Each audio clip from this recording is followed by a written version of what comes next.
You look pretty blue, though. Oh, you're not very short piece of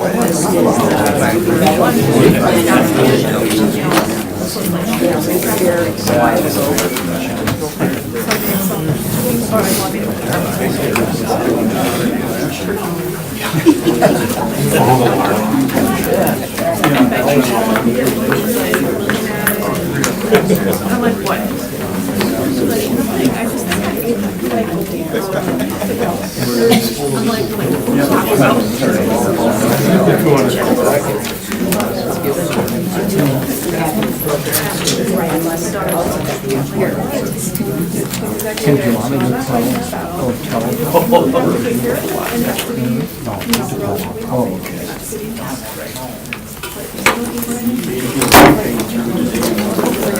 Welcome to the Monday, November 27th meeting of the Green Bay Planning Commission.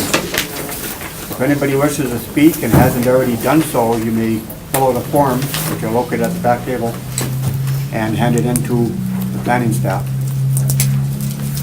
And then when your name is called, you could come up to the podium, state your name and your address, and state your position. What is your pleasure regarding the minutes of the last meeting? Move to approve? Second. We have a motion and a second. Any discussion? Hearing none, the minutes are approved. Communications. Request of Alderman Tom Duane to change any ordinance that pertains to putting in trailways on their property. Recommendation, refer to staff. Motion refer to staff. Second. We have a motion and a second to refer to staff. Any further discussion? Hearing none, all in favor? Aye. All opposed? Recommendation approved. Old business. Request of Alderman Tom Duane to discuss with possible action the sidewalk ordinance referred back from City Council on November 14th, 2017. Motion refer to staff. Recommendation refer to staff. We have a motion for that and a second. Second.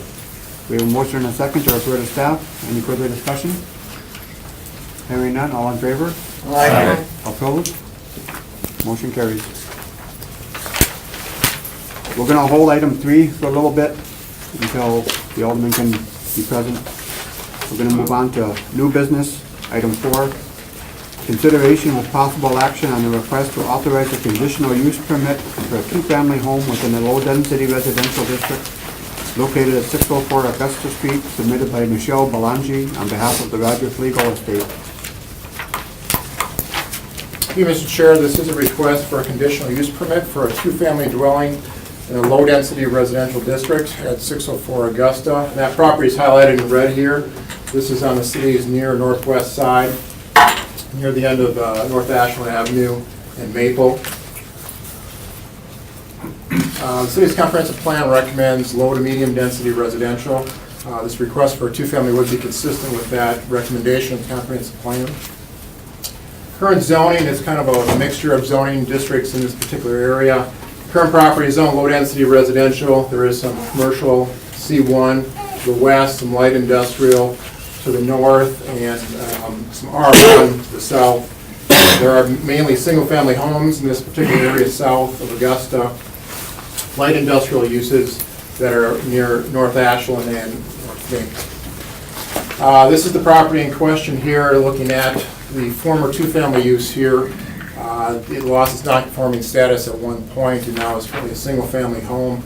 They hope to bring this back into a two-family use. In looking at the site, it's a rather interesting site in the sense that it's got two driveways. The parking situation is somewhat unusual, where they have access that appears to be on the east side and west side of the structure. I believe there's also some access in the back through an alley, and that's one of our concerns that we'll address as part of the recommendations tonight. We notified affected property owners. We haven't received any calls or questions regarding this item, and we are recommending approval of the request. I can just go through those conditions briefly. Item A is compliance with any of the regulations of the Green Bay Municipal Code, not covered under the CUP. Removal of the easternmost non-conforming driveway and return that area to a green space. Item C, a site plan is submitted delineating the parking. Again, kind of clarify that situation. There'd be 4 spots that would be required. And converting this structure to a two-family would require a uniform dwelling code review and approval as well. Paul, could you go back to the picture that, thank you, that's the one, you're getting to be a good mind reader with me, thank you. The east driveway is the one that you're recommending being removed. Does it provide access, though, for the house further to the east on Maple? That's a good question. It straddles the property line, so we're suggesting that at least that portion of the driveway be removed. That portion?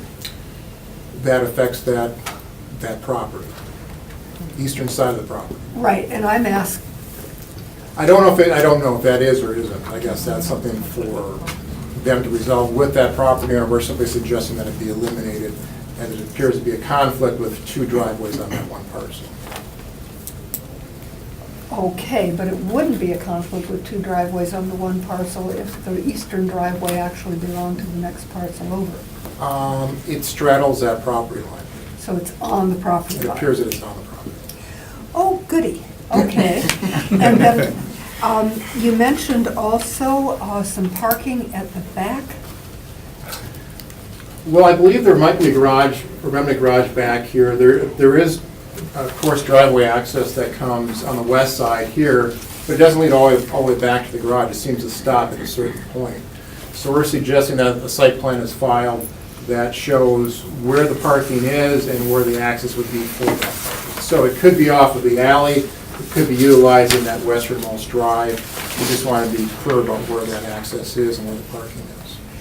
Does the eastern drive access the parking at the back? I don't believe so, no. Again, it also stops short of the building, I believe. Well, Okay. surely back behind the setback, it looks like. Yeah. But I think that creates some problems for that to be further extended because it's a non-conforming driveway.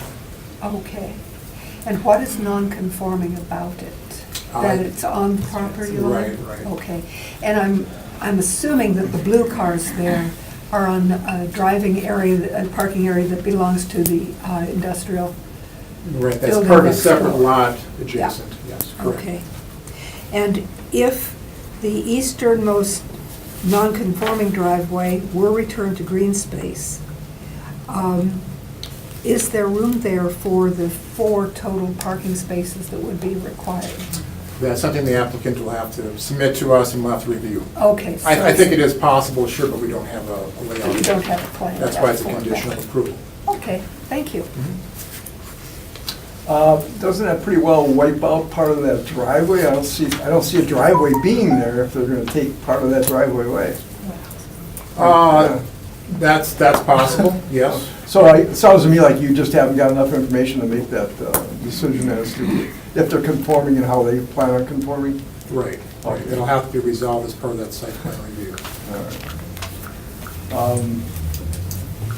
Why are we ruling on this tonight without that information? Sounds to me like that's very important. Well, we ran these conditions past the applicant, so they're aware of this. It may take some time for them to develop this plan, and we don't want to prohibit them from moving forward on it. We felt it was appropriate as a condition of approval for them to submit that at a later date.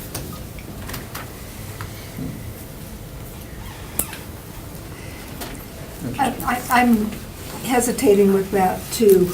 Oh, yeah, Commissioner why are we Wisniewski. ruling on something we can't? Well, I could see that it makes sense to rule on it and move forward, but I'm wondering if the condition that we recommend removal of the easternmost non-conforming driveway and returning the area to green space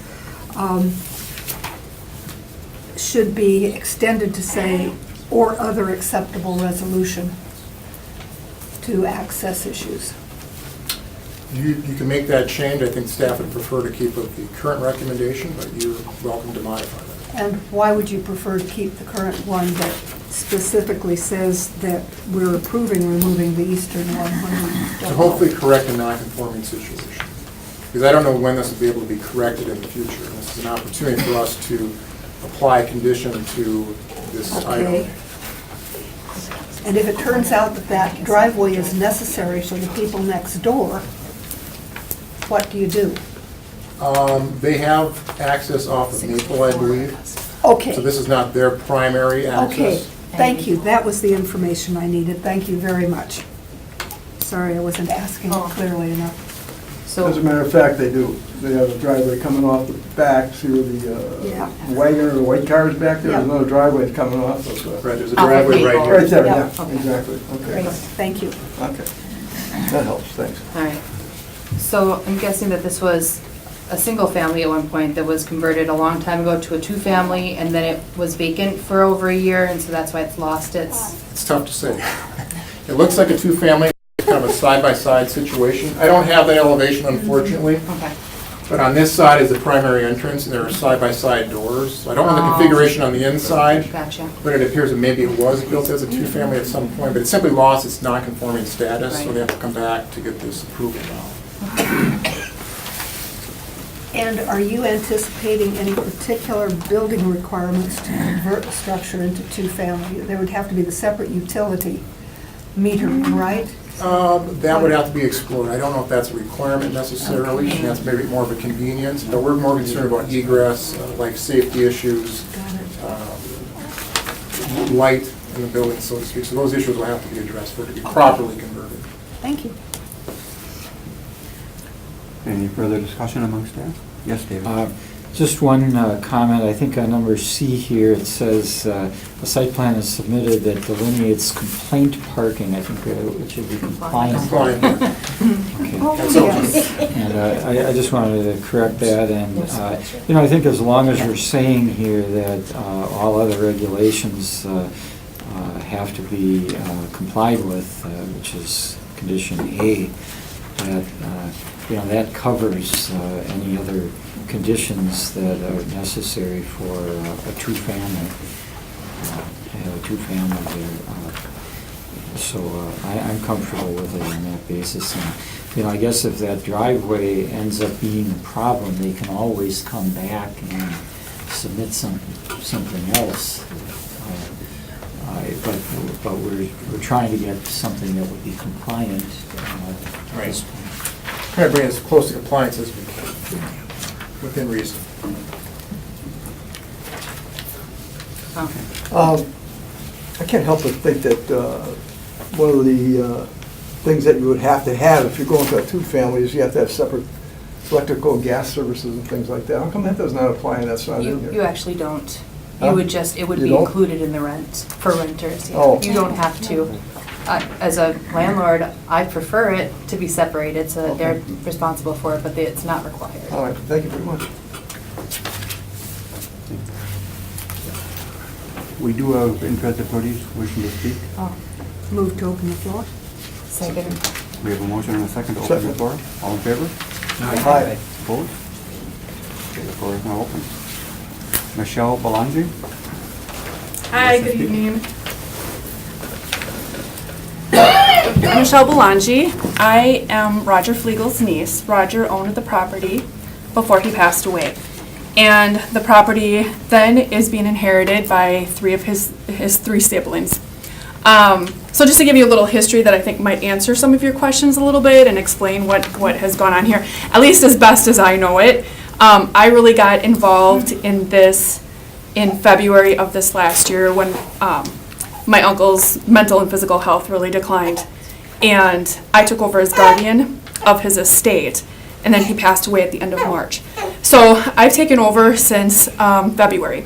There was a tenant who was occupying the building as a single-family home. To the best of my knowledge, in the research that and all the information that I've gathered in this, he bought the property in 2007, and at that time, converted it to a single family. And I use that a little bit loosely because if you, and I included some pictures and I didn't think to bring them along tonight, but if you look at the makeup of the property, you can still very clearly see how it was a two-family.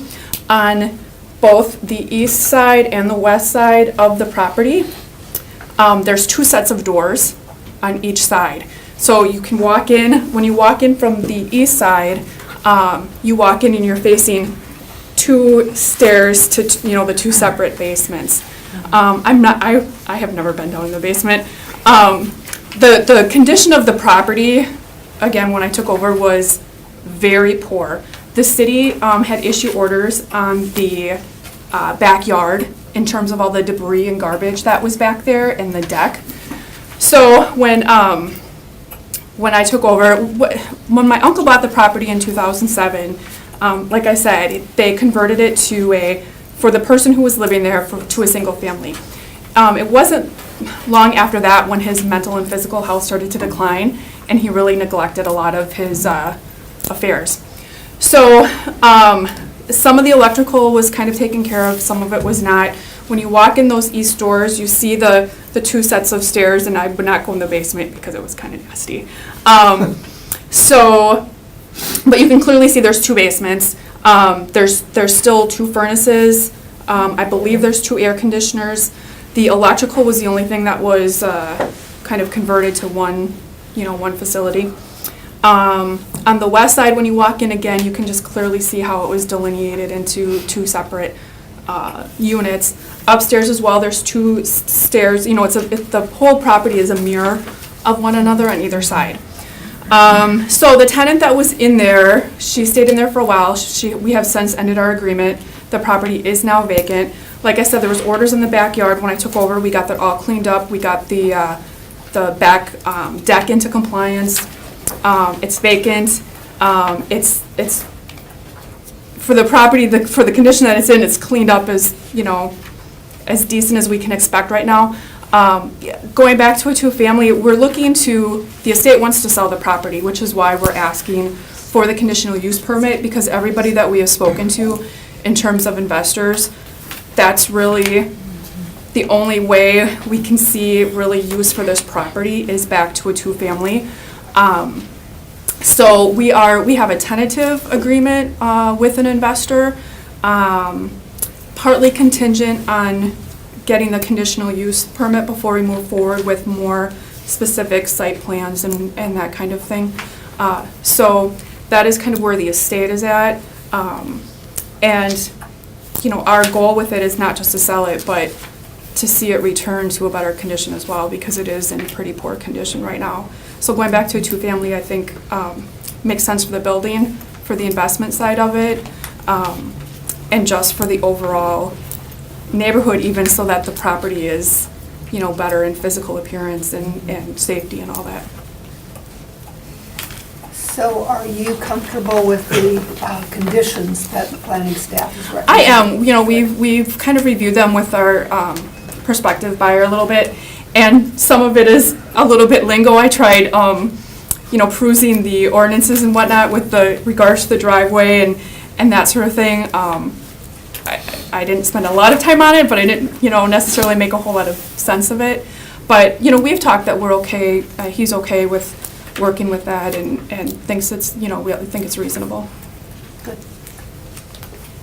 And I'm not aware of that neighbor using that driveway really at all. And I've not really spoken to him. I met him once. But my understanding is the tenant that was there, that was their primary driveway that they used, so I don't think he used it at all, especially since there is that other driveway off of Maple.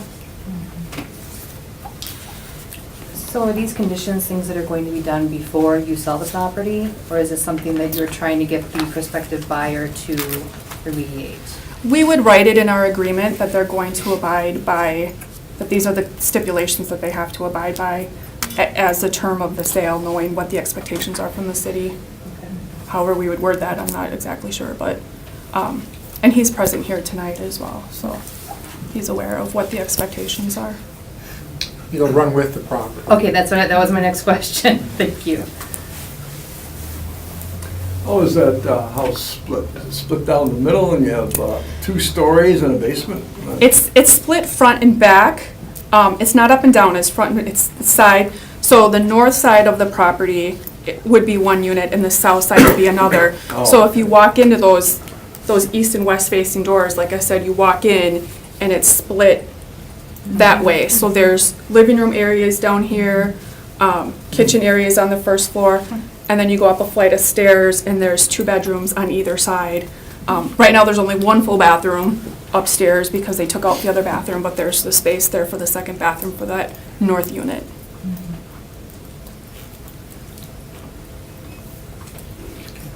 Thank you. Thank you. Brian Hayward? Good evening. I represent Commercial Cooking Systems, which is the property immediately to the west. And we've got both the building here as well as this lot here, which is the empty parking lot. But that parking lot occupies the same size parcel as the property in question here. I've not met you, Michelle, but I'm your neighbor. So. And, yeah, and I knew Dawn, you know, the previous tenant, and we had a good relationship.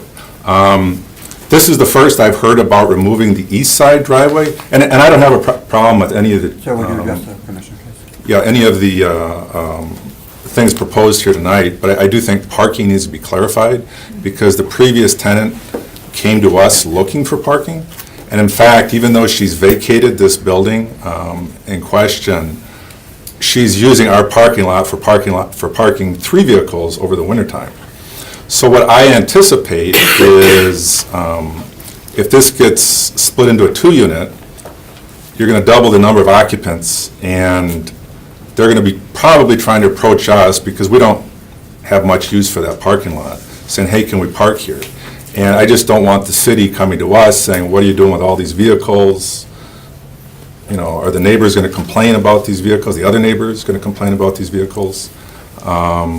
So perhaps this parking needs to be clarified as far as number, because the current, or excuse me, the previous tenant who just vacated, there's a boat, a RV, and a car that she's leaving in there right now over the wintertime. And then she had a couple other vehicles while she was occupying that structure. So, you know, if more people move in, there's going to be more vehicles, most likely. I don't have a problem with it, but if suddenly we fill that parking lot, you know, if I decide to rent that to parking, you know, is the city going to come to me saying, hey, you're not authorized to do that, and now I've got to go back to these tenants and say, you're out of here, which they're not going to like. So that should be a consideration, but other than that, you know, I don't have a problem with what, you know, being a 2-unit structure. The east side parking, actually I think that's where I saw a dumpster. I don't know if it was even being used, that particular driveway. And I understand if it's on a property line that it has to be removed, so. But I would recommend passing this with the condition that the parking be clarified, and our concern over future complaints with additional vehicles be addressed. I'd appreciate that. Sure. That's all I have. Thank you. Could I follow up with staff then? As I understand it, the conditions that you've attached in your recommendation cover making sure that the parking is adequate for the 2 2 per unit. 2 units, So 2 per unit. required to have total 4 of 4. spots. Yeah. That's not to say that that's sufficient, that means the minimum Right. standards, so there could be a need Right. for additional parking, that's going to be up to them if they want to go above that. And could they rent parking spaces from somebody else? There would be no problem for the other person as long as the area was Right. designated for parking. Right, it's a commercial lot, there'd be no Yeah. questions, right? So you're home free to start thinking about rental prices.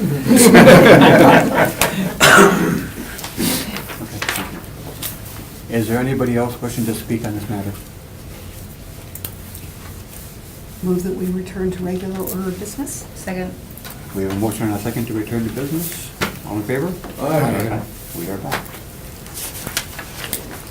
Motion to approve with, subject to all the, Aforementioned conditions. yes, all the conditions. Second. We have a motion and a second to approve the recommendation. Any further discussion? Hearing none, all in favor? Aye. Opposed? Recommendation passes. Thank you.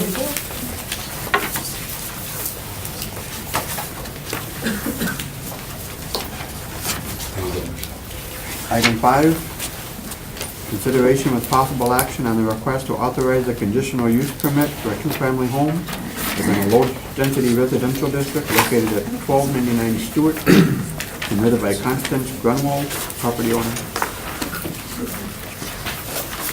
Hey, Mr. Chair, this is another request for a conditional use permit for a two-family dwelling in a single-family district. It's located at 1299 Stewart Street. This is Stewart and Irwin. It's the northwest corner of that block. It's a corner lot. In this particular neighborhood, mainly single-family homes, however, there are a couple of other two-family uses on that same block in that particular area. A lot of yellow. The comprehensive plan recommends low-density residential for this area.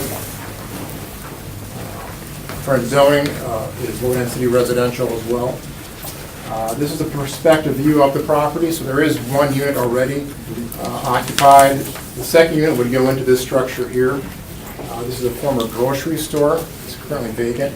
So the idea is that they would convert that to a second unit for a dwelling space. There is parking on site, just around the corner here. There's an attached garage and room for 4 spaces. We have notified affected property owners, haven't taken any calls on this one. Like the previous one, there are a couple conditions of approval. Again, compliance with all of the regulations of municipal code, not covered under the CUP. And again, the second one had to do with the UDC, making sure that unit is converted properly for a second dwelling.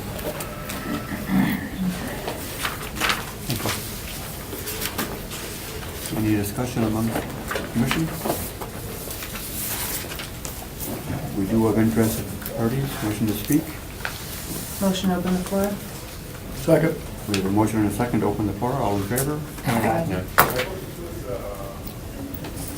Carl Grunwald? That is me. I am current tenant of said property. My sister is the owner. I will be, please, and I have some photos of the space in question. I would be the tenant. I will do most of the grunt work in the conversion, with the exception of everything that's above my pay grade, which is a lot. But yeah, it's a really neat old piece of property. And I just found some 100-year-old hardwoods underneath that floor. It's my intention, hopefully, to convert that over.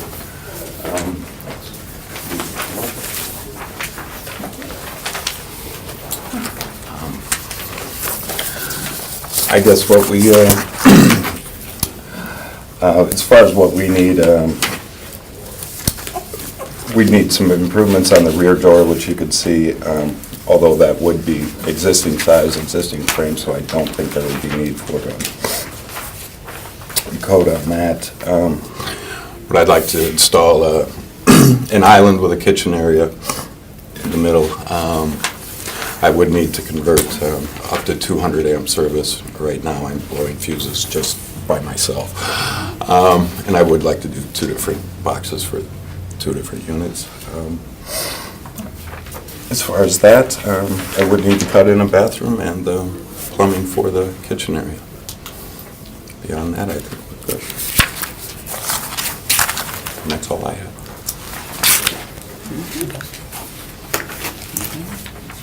Yes. Just so I can get a visual image. The grocery store front is squared off. And I'm not sure, Paul, thank you for going back to that. What is the peaked roof? Is it attached, is it right behind the grocery store? That's on top of the grocery store. Okay. This is the open space which you see on the, and right here there's a separate entrance. I'm in this has been historically, it's a 3-bedroom residential. And it was an elderly couple that operated the grocery store. He passed away, she's moved on to the nursing home. Sure. So as we're looking at that, we're basically seeing half of the eastern unit that you occupy, right? Yeah. Or western unit, rather. Yeah. And I'm then in the the side eastern over one here. is the grocery store. This is the grocery store, Would the you open be space. reconstructing in some way that squared off front of it, or not? No. I do have new windows ordered. They are existing in the existing frame. I have installed a gutter here to improve this. That drip is accounted for this. Spring, I think I'm gonna wait till spring, but I'm gonna pressure wash that and paint it all up. aesthetically improve the place. And there is adequate parking. Most of this lot is mine also. I do have 2-unit here, and there's a 2-unit garage on the other side. Okay, thank you. You bet. Appreciate that detailing. Anything else? Okay, thank you. You bet.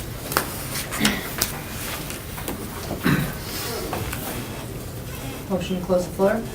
Second? We have a motion to return to regular order of business. All approved? Yes. Aye. We're back. Any further discussion? Motion to approve with conditions. Second, it sounds like it'll be a more appropriate use of the building for that area. Right.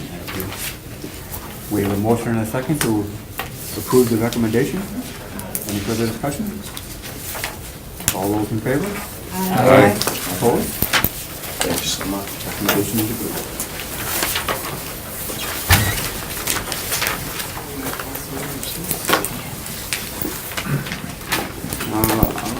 Item 6, consideration with possible action on the request to vacate an unimproved portion of Radisson Street between North Webster Avenue and St. George Street, submitted by the Department of Public Works.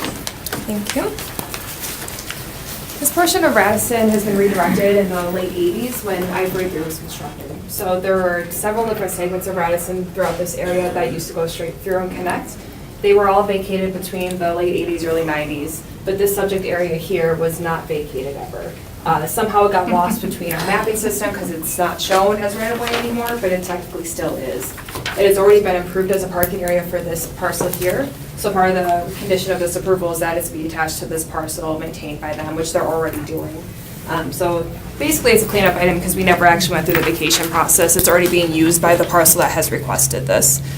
With that, we have some other conditions as far as some easements that are available there because there are still some existing infrastructure there. So we are still recommending approval with the 3 conditions pertaining to the easements required.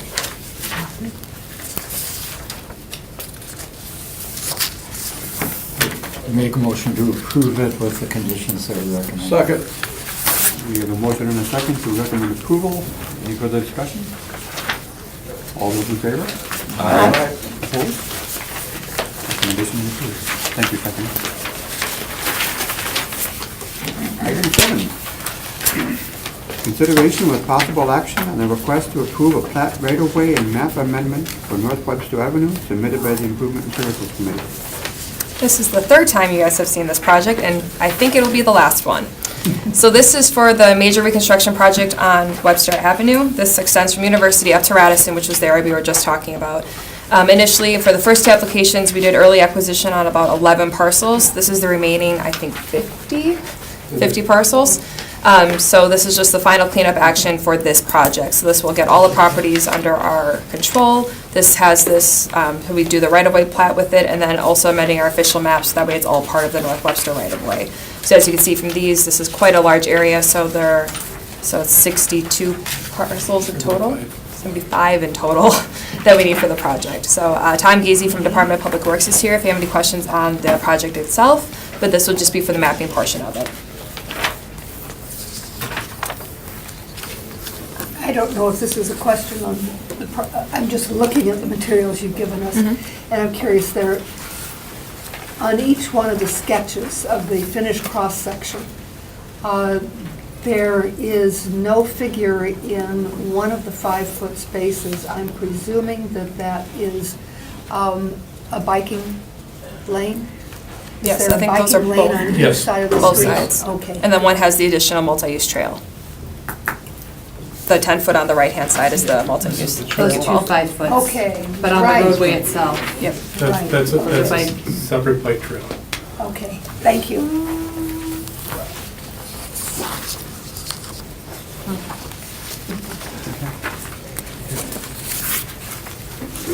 Brian Stern, did you wish to speak on this matter? No. Okay, thank you. You good? Yes. Motion approved. Second. We have a motion and a second to recommend approval. Any further discussion? All those in favor? Hooray. Opposed? Recommendation is approved. Which brings us to item 3. Consideration with possible action on the request to amend the City of Green Bay Smart Growth 2022 Comprehensive Plan by amending the future land use map.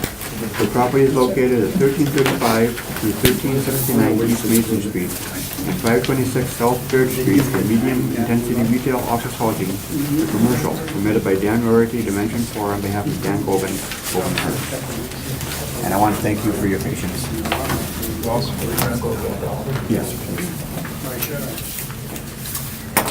Well, staff doesn't have much to offer at this point. This item was referred back from council. It was at the Plan Commission back in October 23rd. The tie vote as it went to council. So I don't know if there's any clear indication from the council what they wanted done. Alderman Galvin supported the referral back, and I think Alderman Netting's going to get him now. So we just have nothing further to offer, and our recommendation stands as it was previously to recommend denial of the request. Thank you. Did they give a reason for the referral, or that's what you're saying, they didn't really give much of a reason? Unless Kevin We'll can speak find to out. that. They just made, Alderman Galvin made a motion to refer back, and council supported it, and generally it was pretty fast, and not provide direction either way. Okay. We do have interested parties wishing to speak. Yes. Yes. Yes, we Can do. we get a motion to open the floor? Oh, sorry, motion open the floor. Second. We have a motion and a second to open the floor. All those in favor? Aye. Aye. Mr. Dan Goben. Hi. Welcome Again. back. Thank you. I'll reintroduce myself to you again. I'm Dan Goben from Dan Goben Cars, and I'm Dan Goben Trucks. And right now, we have an existing truck dealership on East Mason and Barrett Street that's doing business right now. It is a truck store, and it's operational, and, you know, I'm a lifetime car person. I love being a car dealer, and it's going to be there for a long time. Now, next to Dan Goben Trucks, there's some vacant and condemned property. We would like to grow our business. We would like to tear these houses down, put in a new lot and new retail, and grow our business. The property now is almost all vacant, and some of it's condemned, and that's what we're trying to do. And to get it fresh in everyone's mind, I brought some pictures, if it's okay if I hand them out, is that all right? Okay, thank you.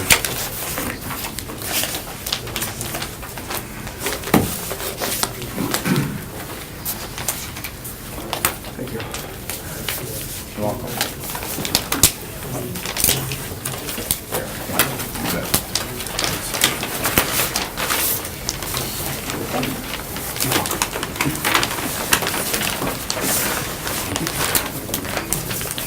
I have enough. Yeah, close that door.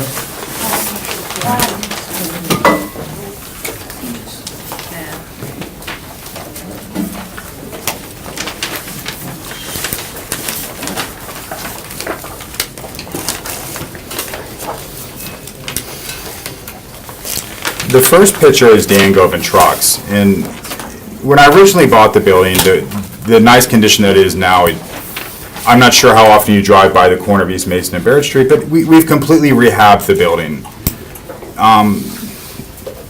Down to a lot of things no one even notices, the roof, everything mechanical. We basically have replaced everything except the structures. So, and we feel we've done a really nice job rehabbing that building and really made it look nice in the neighborhood.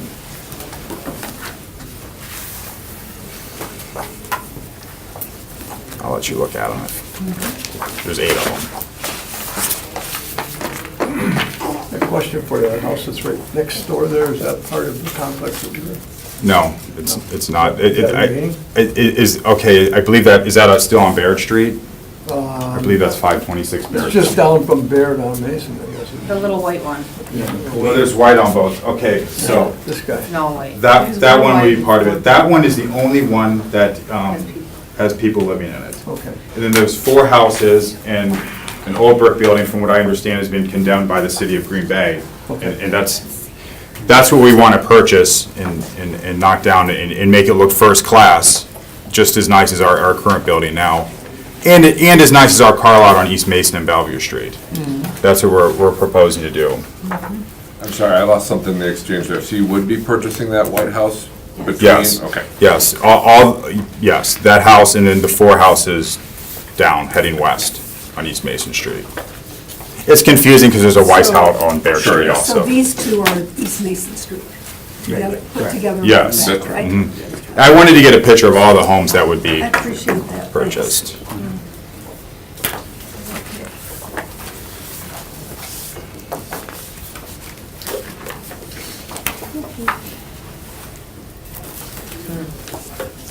This is not the brick building that you're referring to, is it? That is the brick building. Mhm. Oh, gosh, it's very expensive, historic spot. I'm sorry? I'm just being facetious. Oh, okay, I'm sorry. Thank you. What kind of condition is that brick building in? From what we understand, it's been condemned by the city of Green Bay. I've personally never walked through it. I'm terrified of rats, so I just won't. I'll watch it go down if it gets approved. That's, Either way, right. Just to give you a little bit of history of us, my wife and I, Tamala, moved here 7 years ago from Madison, Wisconsin. It's been a lifetime dream of me to be a car dealer. Tamala knows that and was very understanding about it. We didn't know one person in the city of Green Bay. So we really committed and really believed in Green Bay, and we went in almost blindly. I would read about it online, but you really don't know for sure until you live there, and we made a deal on the property of East Mason and Bellevue Street, and we've been doing business there for 6 years now. We also committed our lifetime savings, so we moved here, rented a small apartment, and committed everything we have, and we really went in blindly. Basically, we're now asking you to believe in us. It's really important to us to grow our business. It'll make it a lot easier for us to do business. And we've put together an offer to the city. We've put together the strongest and most reasonable offer that we know how to do to the city. And I brought it out to you so you can take a look at it.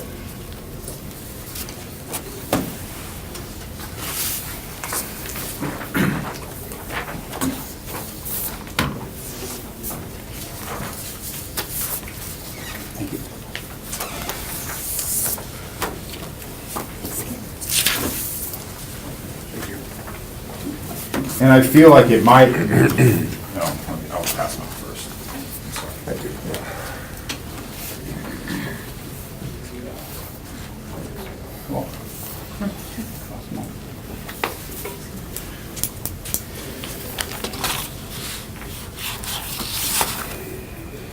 We made a list of 11 things that we're willing to do.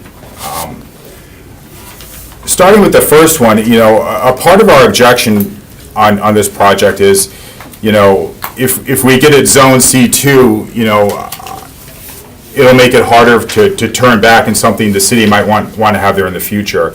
We would be more than willing to do a conditional approval, a lower grade zoning with a conditional use so the city can approve the next buyer. For us, this is not a purchase where we're trying to make profit on a property. We're trying to improve our business. So we're open to a conditional use. Also, we have to double our staff if this deal goes together. And we do not pay anyone less than $15 an hour, even down to our detailers, which to me is quietly the most important job in a car dealership. They're going to start at $15 an hour. That's going to be the lowest paid job. That's not going to be the middle, and we bonus when we have good months. This is something I personally want to do. I put it in here. We would like to construct a new facility by 2030 at the latest date. I think the property taxes have a good chances of going up just by this improvement of the property alone. If we put up a new facility, well, obviously the taxes are going to go far beyond that. We're not going to ask for any variances. All the recommended green space that the city of Green Bay recommends, we want to do that. We're not requesting any tax money from the city of Green Bay. I will solely provide all the funding for this project. We're not asking for one tax dollar. There will also be no over abrasive lighting. We're going to put a very minimal amount of lighting, just enough to show our inventory. We will not have an intercom system. I know that seems minor, but believe me, if you live in the area and you hear an intercom, it's, you don't, it's not nice. We're not gonna have one. I also said we would provide some proof, support from residents in the neighborhood, and we were lucky enough to have that. There's people in the neighborhood that are for this project. Another thing, right on East Mason Street, the sidewalk is in very poor condition, going down East Mason to Barrett. We'd be more than, well, we want to replace the sidewalk. If this project gets approved, we're going to replace it. And another thing that I think is really, really important, and I hope you feel this way too, we're already an established, existing business in Green Bay, a reputable store with repeat business. You know, we're a business that's going to be there, and we're going to make it on both corners. This would make it a lot easier for us. And the 11th thing on the list, the most inexpensive that we can run this truck lot for is $100,000 per month, and that's all going to be spent in the city of Green Bay. Now, that's a big number, but on a truck lot, I have to tell you that is actually a conservative number, and that's going to be, you know, it's going to be with your local parts departments, your local body shops, advertising. The list goes on. And that $100,000 per month number does not include sales tax, income tax, or property tax. So to recap the project, we would like to replace these condemned and vacant properties, and we'd like to grow our business. And that's the strongest offer that I can come up with. Yes, ma'am. I'm rather non-technical. Could you please explain to me, because I know that for the neighbors this is particularly important, what non-abrasive down lighting is? Well, if you drive by Lemieux Toyota on Oneida Street, it is powerful. If you drive by Dan Gobin cars on East Mason and Bellevue Street, or Dan Gobin trucks on East Mason and Barrett Street, it is as reasonable as you can get. I haven't had one complaint. You know, if the neighbors especially on Bellevue Street, where I've been there for 6 years, know that we're extremely reasonable. I mean, if we can't reason with someone, usually it's a situation where maybe the person we're dealing with isn't reasonable, you know, but we're... So these are lights that are shaded in a way that they minimize the spillover to the outside, Yes, right? yes. And really provide lighting for safety for the display area itself. The consumer and the employee, Yeah. correct. We don't put too many light poles, and if you look at the site plan, that is the very minimal you can do it with. We don't want to overlight it. Honestly, we're just happy to be there. We're just happy to have the space if we can get it approved.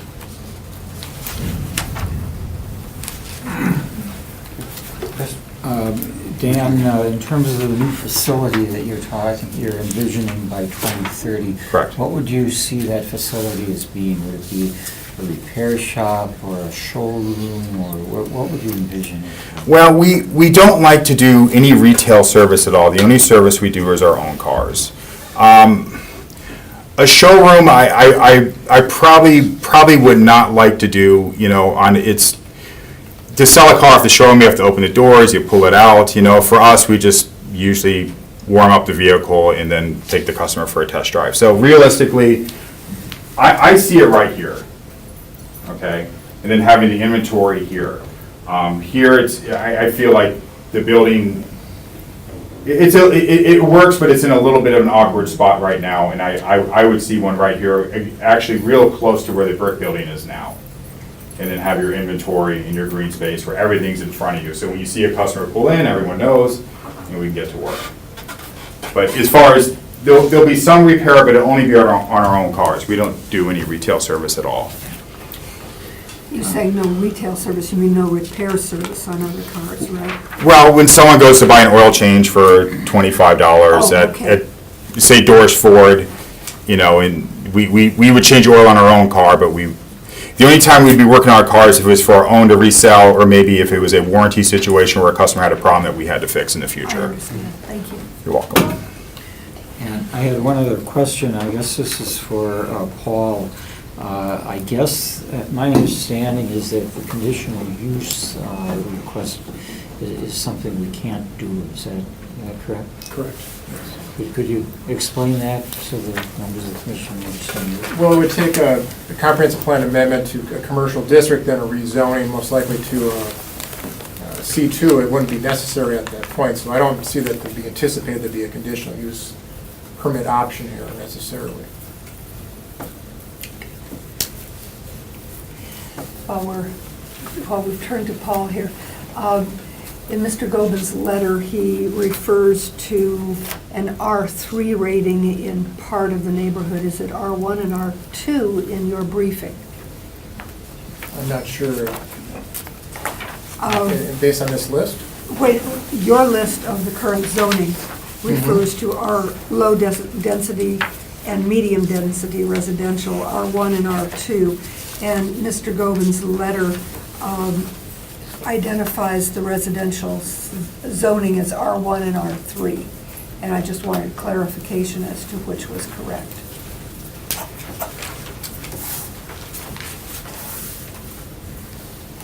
I'm not sure I'm understanding the question. So this is the subject area here. Okay. Yep. So the R1 is the yellow all around, right? Correct, yes. And beyond that, what is the other Rs? Yeah, so this is all R1 here. This is R3 to the south of East Okay. Mason. So everything north is R1. And south is R3. Okay, Correct. so it was a typo on the cover page that you gave us. Thanks. If I could just follow up on Sid's question. You know, I looked at the properties today on the assessor's records, and one of the parcels, 17-430 at 1337, on the assessor's records, it's listed as commercial. So is one of them currently zoned commercial? No, they're all zoned low-density residential. There is that commercial building, that historic structure that's to the rear, so maybe that has a commercial assessment. The structure up front is probably assessed as residential. It may have dual assessments. Okay, thank you.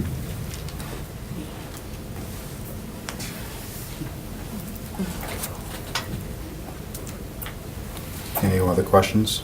I don't believe so. Thank you very much.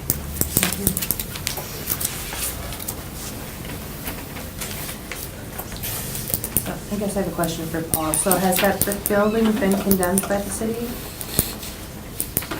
I don't know if I can confirm that, if Cheryl can, or... Oh, sure. Yes, the roof is collapsed on that building. Thank you.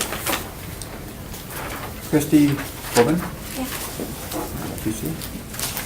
Hi, Hi. I am president and founder of the Greater Milwaukee Auto Auction, and I had no idea how thankful I should be to my city. I looked at an empty Chevrolet store and I said, I'm going to rent that, I'm going to make it a car auction, which took it a change of use from retail to wholesale. And this is in 2004. And when I did that, I looked at a lease that said $25,000 a month. I said, okay, I can do this, I can fill it full of cars, and I can get all the dealers to come here, and I'm going to take this on. And they said I had to go down to the city in front of city council and say, okay, can I do this? And I said, sure, yeah. So I go down there. They said it was a formality. So I went down there, I stood there, my alderman was there, said, yep, absolutely, thank you. And my focus was 100% on how am I going to succeed? How am I going to make it?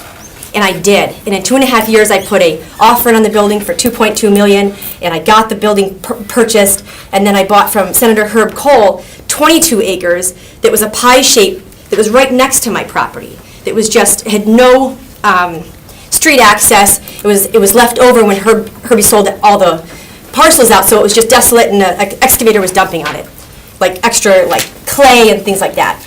And so, and I could grow my footprint and grow my business because I was at max capacity.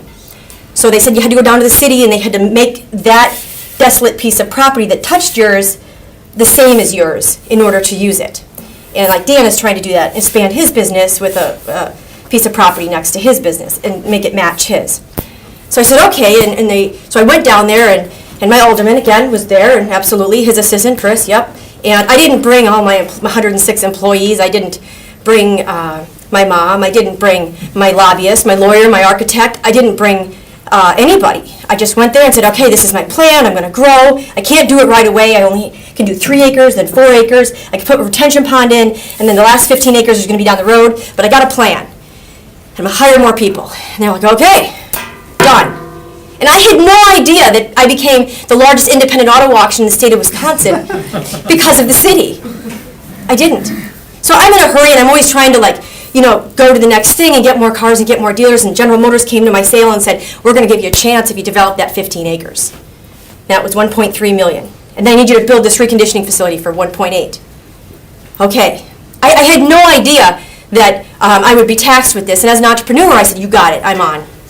So anyway, so this is why in the middle of all of this, a city council person says, hey, slow down. We have a MEDC program. Have you ever heard of that? I said, no. They said, well, it's Milwaukee Economic Development Center. And I said, I have financing. I said, I have a great bank. They'll take care of me. I'm already approved. He said, I want you to just call them. And I said, okay, I'll do that. Thank you, sir. You know, and I left. And then I called him, like I said I would, like about a week later, and a guy named John answered the phone. He said, we want to loan you $1 million at 2.75% interest for 7 years. And we want to see you make it. I said, okay. What do I got to do? You want fascia? You want trees? What's the deal? They said, there's no deal. We're separate. We just want to see you succeed.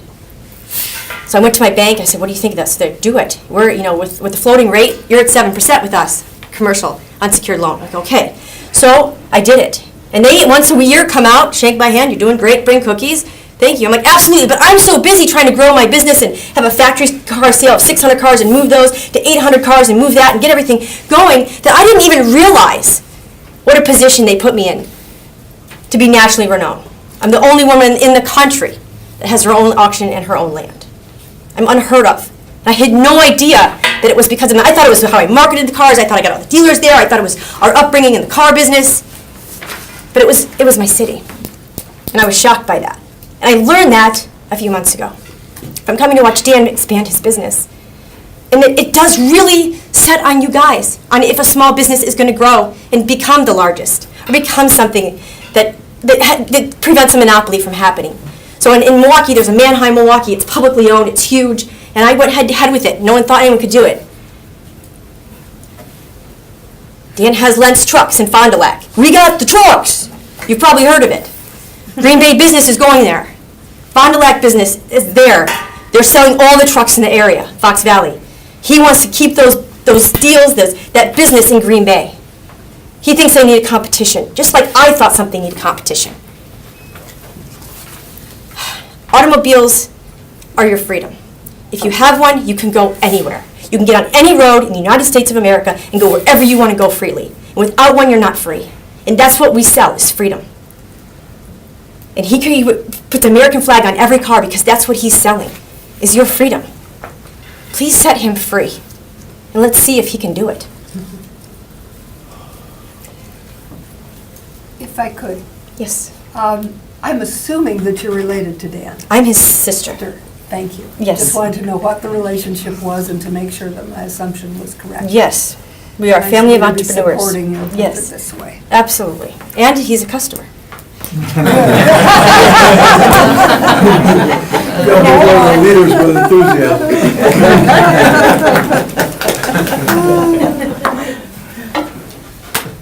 Jeff Woltz.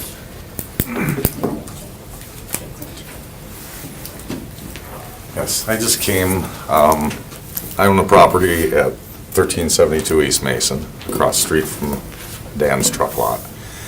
And I've been there for 41 years. And the real reason I came is because I would love to see these properties gone.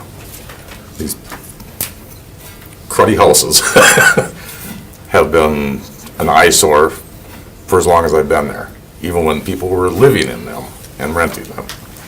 I've been in that building, the brick building behind there, used to be Northwest Metal Products. When they were in there, the place was a dump. When they were doing business in there. It's a dirt floor. Now the ceiling's caved in, it's been condemned. As far as I know, most of those houses should be all condemned. They've been for sale for probably 20 to 25 years. and nobody's bought them. Let's give them a chance. Let's get rid of these terrible properties, put up something that's gonna look good, it's gonna raise the property values, and just make the street look better. That's about all I have to say. Thank you. Thank you.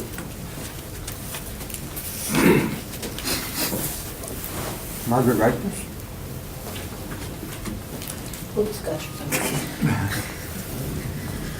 Hello, my name is Margaret Reifers. I live at 1350 East Mason Street, directly across where one of those driveways come into my lights. An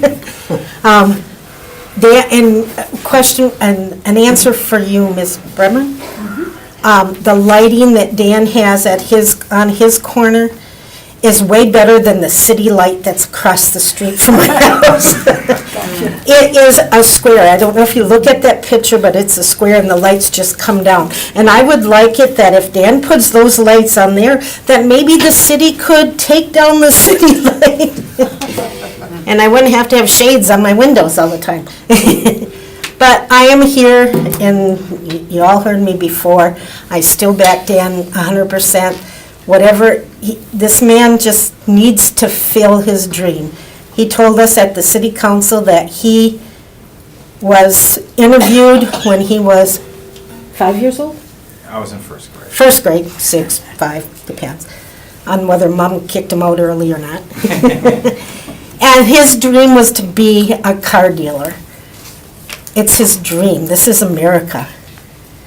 And he's leaving the big trees in the front. I don't know if you can tell that on there. The big green dots are the trees that are already there, the trees that are all around the back. Just as long as the leaves don't blow across the street. But they will, yeah. I know, mine came down this year because of rot, and I still have leaves in my front yard. It's not fair. But everything that I don't know Dan that long, but everything that he has told me and promised me that could be happening, he has followed through on everything. I don't think you have to be afraid of that. And I don't know how many more years we want to wait for a better thing to come along. I think this is better. Thank you.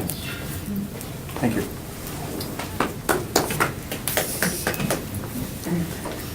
Michael Dockery?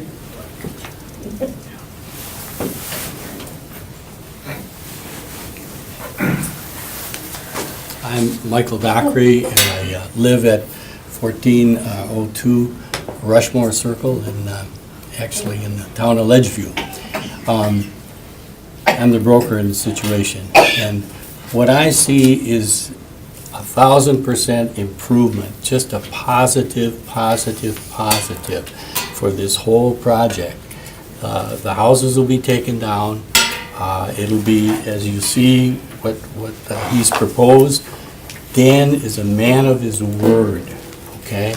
He's honest, he does good business, he's a good family man, and to me, to take 5 driveway accesses off of Mason Street, where 23,000 cars a day go flying by, I think is a tremendous improvement.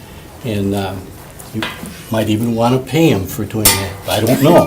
But anyway, I just am very excited about it, and I certainly hope that that this does go through, because I believe it really will improve the area tremendously. Okay? Any questions? Thank you very much. Bobby Layson?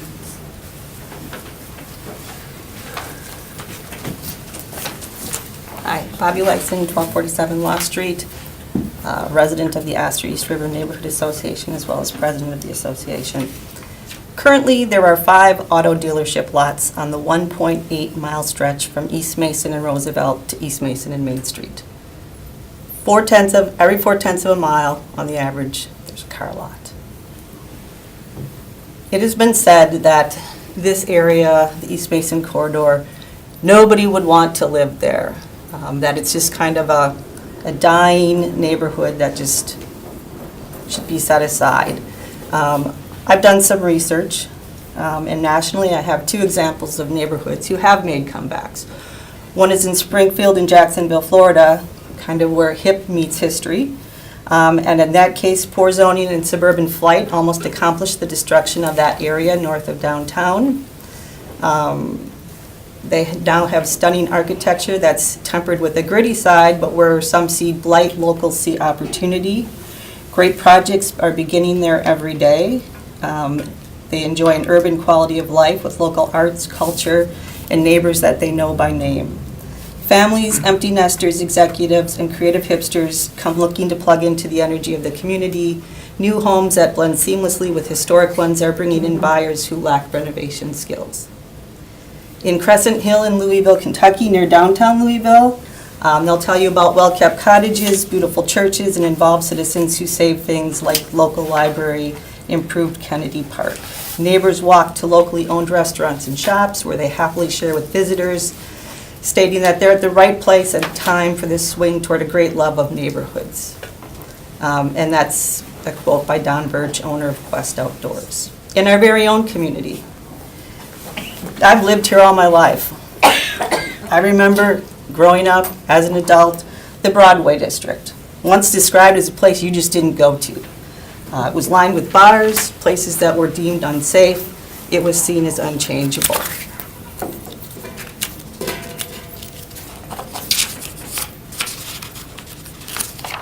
And today we see restaurants, shops, and housing. Broadway remains a busy street, but it's becoming pedestrian friendly. And as new developments come to fruition, it will continue to be a destination. Whitney Park, commonly referred to back in the day as Wino Park, was seen as unsafe also. It borders Main Street, another city thoroughfare, yet there's new housing there, and the Neighborhood Association is shepherding continued neighborhood improvements such as the dog park and other things. And our own downtown. Nobody wants to live down there. There's nothing down there, God forbid. Now we have all kinds of housing downtown, and we have businesses and things that are coming in for the residents down there.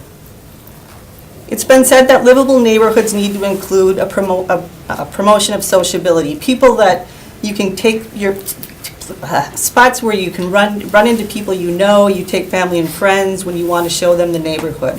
They're the heart and soul of the neighborhood. They offer people many different reasons to go there. They have things to do. Places that they can pursue a variety of activities. Without opportunities to do something more than sit and look around, it's a thin experience. They're destinations. All of those places have become destinations. The East Mason corridor can be a destination as well.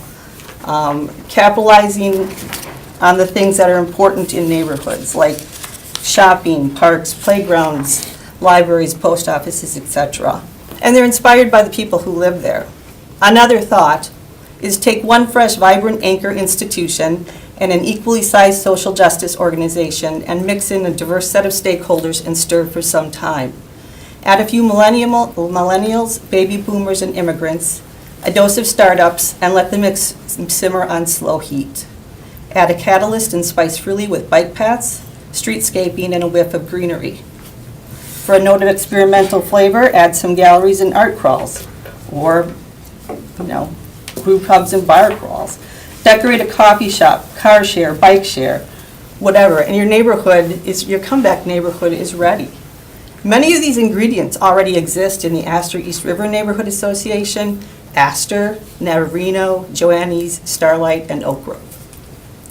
Maybe the institutions are the hospital and the medical establishments in the area. Housing and retail near the hospitals can be the draw. There are several churches and organizations like NeighborWorks that reside in the areas. The residential area is made up of millennials, baby boomers, and immigrants. Bike and walking paths are increasing in the area and quite popular. The East Mason corridor could allow for coffee shops, restaurants, and other similar retail. It could also benefit from streetscaping and continued move towards car and bike sharing that has been occurring throughout the city. And there are numerous parks from the Fox River to the East River and beyond that could host festivals, family areas, and activities. While we recognize the fact that the East Mason corridor is a vital thoroughfare in our city, why not make it an area that draws people for more than vehicle shopping or other highly commercialized uses? It's true that potential residents pick their city for authenticity, and millennials, the 20 and 30-somethings, have been credited with the resurgence of downtown living. The East Mason corridor is on the doorstep of Green Bay's downtown. Members of the committee and those in support of changing the comprehensive plan, again, have stated nobody would want to live on East Mason. I beg to differ. If you build it and you consider the recipe for a vital neighborhood, they will come. It's all potentially there. However, it will take the passion, vision, and committed action by the Economic Development Department of the City of Green Bay. And we challenge you to commit to making East Mason corridor a viable destination for a neighborhood comeback. Shouldn't we capitalize on the assets that are present and build on them instead of dooming this corridor to a massive concrete? I know we can and should do better. I leave you with this final thought. Currently, there are 5 auto dealerships on the 1.8-mile stretch from East Mason and Roosevelt to East Mason and Main Street. Thank you for your time and consideration in denying the request to change the comprehensive plan. Could you point out where the Astor neighborhood is in relation, the boundaries to it in relationship to this property? I would appreciate that, and I do thank you very much for representing Yes. the Neighborhood Association. So it goes East Mason, Webster, Greenyon, and Barrett, that whole area. It actually comes as far as Roosevelt. Okay, so west to Roosevelt, along East Mason, but on the north side of East Mason, right? Yes, Yeah, okay. across Into the street. Baird. No. South, you're right, south, I'm sorry, south. Yeah, okay, south side. It's, Right, so it's going to end where this, right across from this property, right? yes, That's so where it Baird goes, and East Mason is, yes, so okay. we're here. Yes, thank you. That's what I needed. Thanks very much. Any other questions? Okay. Thank you. Alderman Vanderleest, do you wish to speak? Yes, thank you. Members of the Planning Commission, Mr. Nenning, ladies, I'm an advocate for small business. I think small business is the backbone of our community, and I think Mr. Gobin's plan that he's presented here, he's already a landowner right there. He has an existing business, and I feel that the Planning Commission should work with him to get this project so he can take down these properties that are rather run down. And he's going to make a drastic financial investment into the area there. And I think that it's going to benefit the city of Green Bay for the number of people that he employs and all the, as far as the tax goes. I'm sure the city and the county, they'd be happy with a business that's going to succeed, and I feel that the Plan Commission should reconsider their vote and approve this project. Success is a great thing, and I think that this would be a very good move for the city of Green Bay and for the county as well.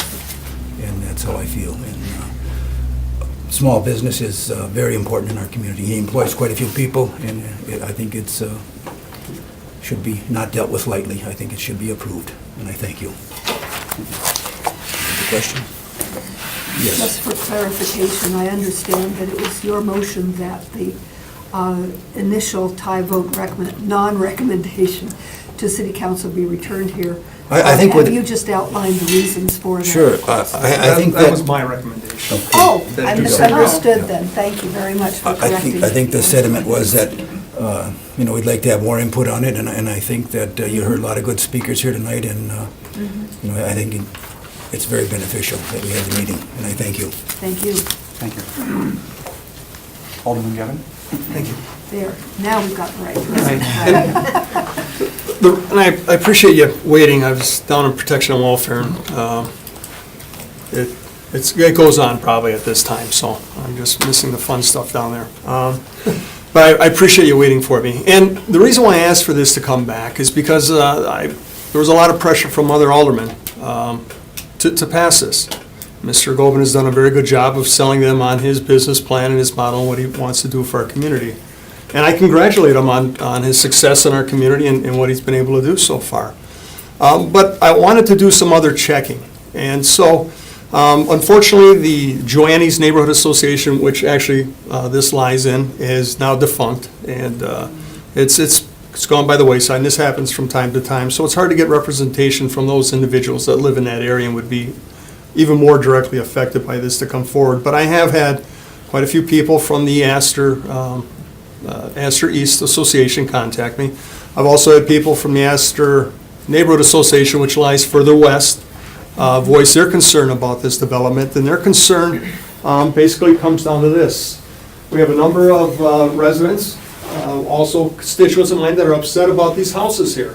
And so the easy fix to the dilapidated, rundown houses is to let's just bulldoze them down and let's put up some asphalt.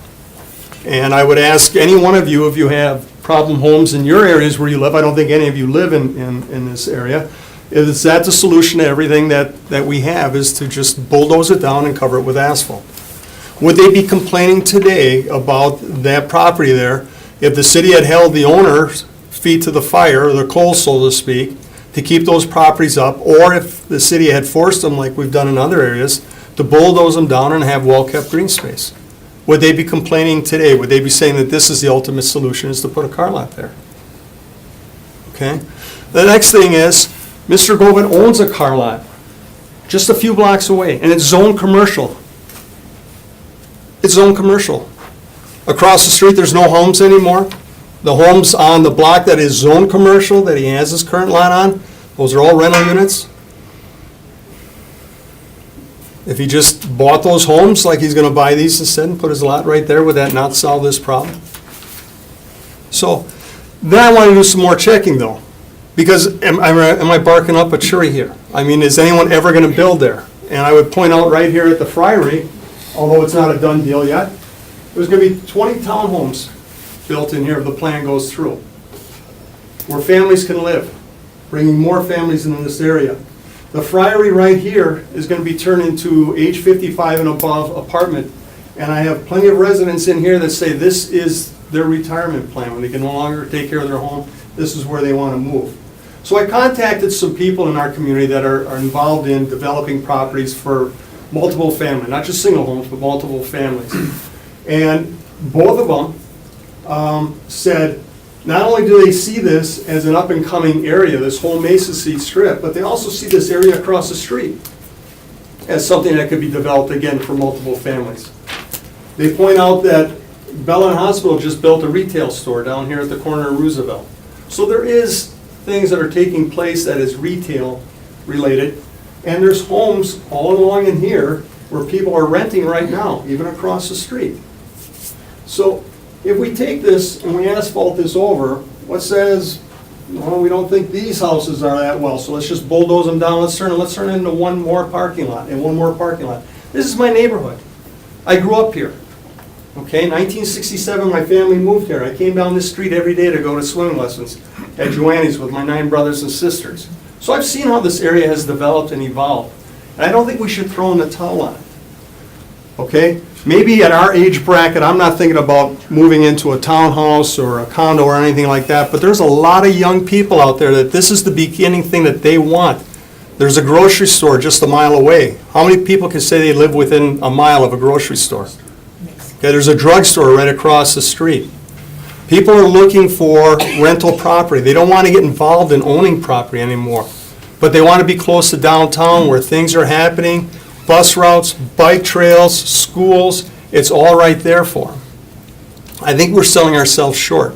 And like Bobby said before, look at Whitney Park. Who'd have ever thought there would be those upscale townhomes built across there? And in fact, right now there's another developer looking to build some apartments across the street by the Greyhound station. Right around the corner at the old Bellin Grade School, or was it Bellin or Whitney Grade School? They're looking at developing that into residential. I mean, there's a lot changing here, and I understand the frustration. I mean, I was on the job. I went to some pretty ugly calls in those rental units there. And they're ugly. They're dilapidated, but that doesn't mean the solution has got to be a parking lot or another business. I think we have to be thinking, you know, who would have thought, when I started the job in 1980, who would have thought Broadway Street would be what it is now? That was a place you wouldn't even take your family if the car doors were locked. And look at it now, there's people living down there, they're renting. Okay, the downtown area, you know, when they start doing the developing down there, how many people did we hear say, oh, who the hell would ever want to live downtown Green Bay? And now, they can't keep those things on the market. They're going like hotcakes. So, I understand the frustration. I'm frustrated with the way the city has been handling that property, that they haven't been holding that owner to task. I'm frustrated with that, but I also think we need to take a breath and think about what's going on right now within a block of that area and what that potential could be. I'm not asking for 20 years, but I am asking for you to reconsider your vote and to vote in favor of denying this. Thank you.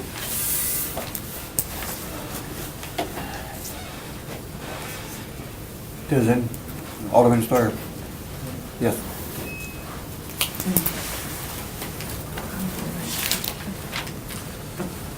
Thank you, Chair. Thank you, Committee.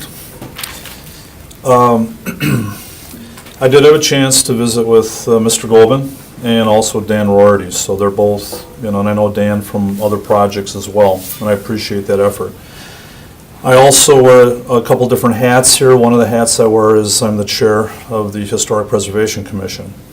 We are in the process. It's been if you go back in history, it's been like a 30-year process trying to come up with an ordinance so that we can be a certified local government, which more or less states that over time, you'll be able to get tax credits for projects, for homes, different things on that order.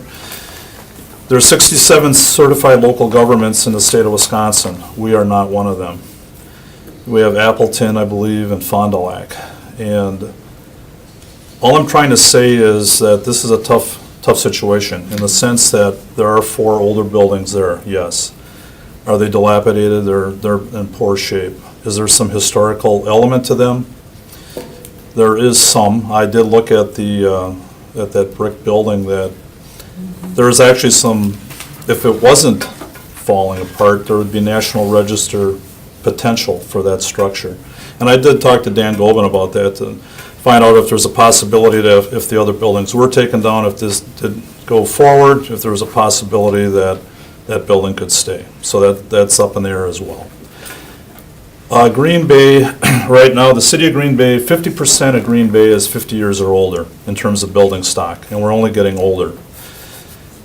The city of Milwaukee has actually come forward and put out an ordinance that will state that if you let buildings fall by the wayside, you know, raising by neglect, that is going to be fined. You're going to be fined for something like that. The problem is right now we're in the process of trying to get a preservation ordinance in. That will not work now for this area. I do agree in a sense. I think Mr. Golvin has a good plan, but again, you look at the city of Green Bay and you look at the corridors that we do have, and there are quite a few car dealerships along there. I'm an alderman on the west side. By Military, we have a lot of cash stores over in that area. And they're all businesses, I understand that. But I think what happens is when you drive through neighborhoods, you look and say, oh, there's a tendency to see a lot of these same types of land uses. So is that the ultimate goal that you're looking for? I'm not so sure on that. So I'm not really here to say yes or no at this time. I still have a lot to mull over, and I have spoken with folks on both sides of the fence here. You know, I've been meeting to get together with Alderman Galvin as well. One of the issues that we had years ago in the early 90s when we tried to get a preservation ordinance on the books, we didn't go to the public. We just kind of said, here we are, let's do it.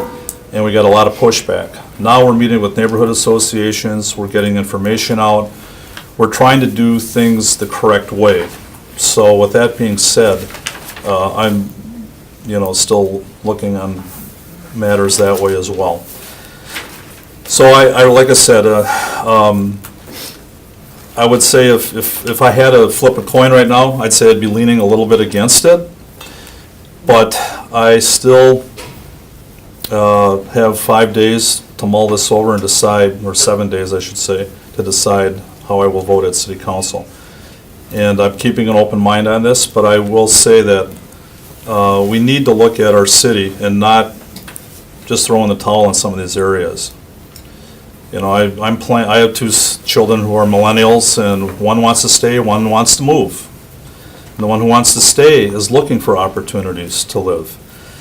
You know, I was part of the group that fought the Walmart project. I know that's off topic, but what I'm saying is that we were looking at structures to restore, rehab, and repurpose. You know, once some of these structures are down, they're down. Now, like I said, with these 4 buildings or 5 buildings, we might be at a point where that's beyond help. But, so I'm looking at it strictly somewhat from a historic standpoint for the buildings, but also looking at the general neighborhood and what is the best use along that area. So at this time, I'm leaning a little against it, but I still have 7 days to decide. So, yes. From the historic preservation point of view, I've been thinking about this since the last time we considered it, particularly that older auto body factory in the back. Can you see anything, any potential for restoring, rehabbing and repurposing that building? Well, it all comes down to money. It really does. And we have that issue with the Shower and Schumacher building as well. These are properties that will never be replaced if they're gone. So I think it's important to try to look at every possibility. You know, we're not going to tie ourselves to every building that's out there, but how many times do you drive down Main Street or some other area and all of a sudden, boom, there's a building down? Well, what happened to that? Well, there was no delay, there was no 30-day waiting period, there was no ordinance in place that at least to find out alternatives.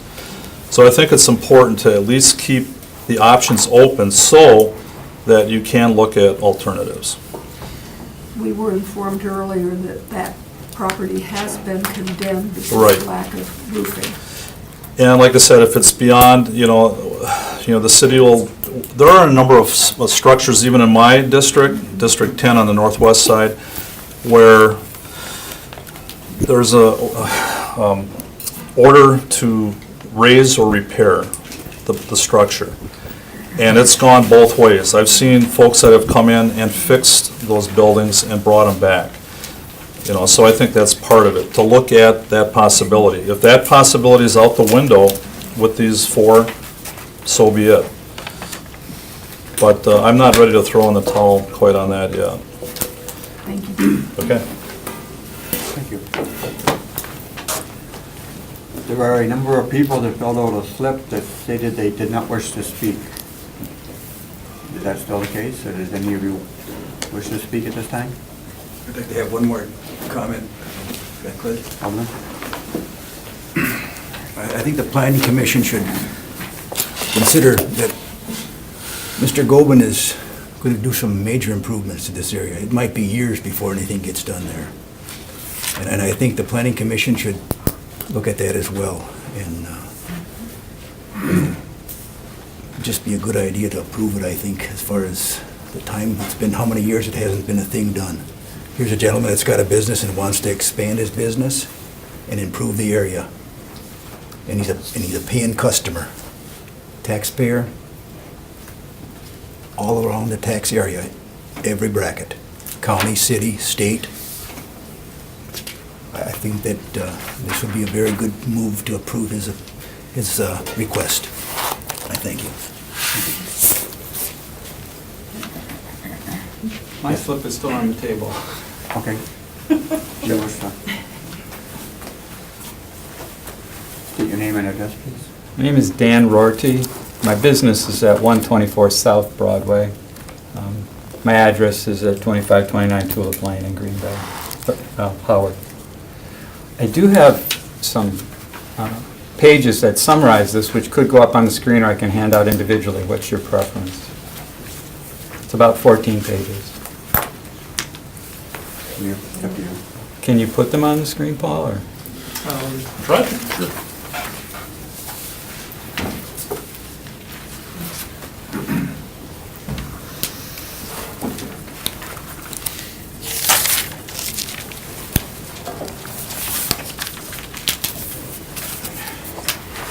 I will not intend to purposely repeat things that have already been stated, but certainly a chance to summarize these in some ways.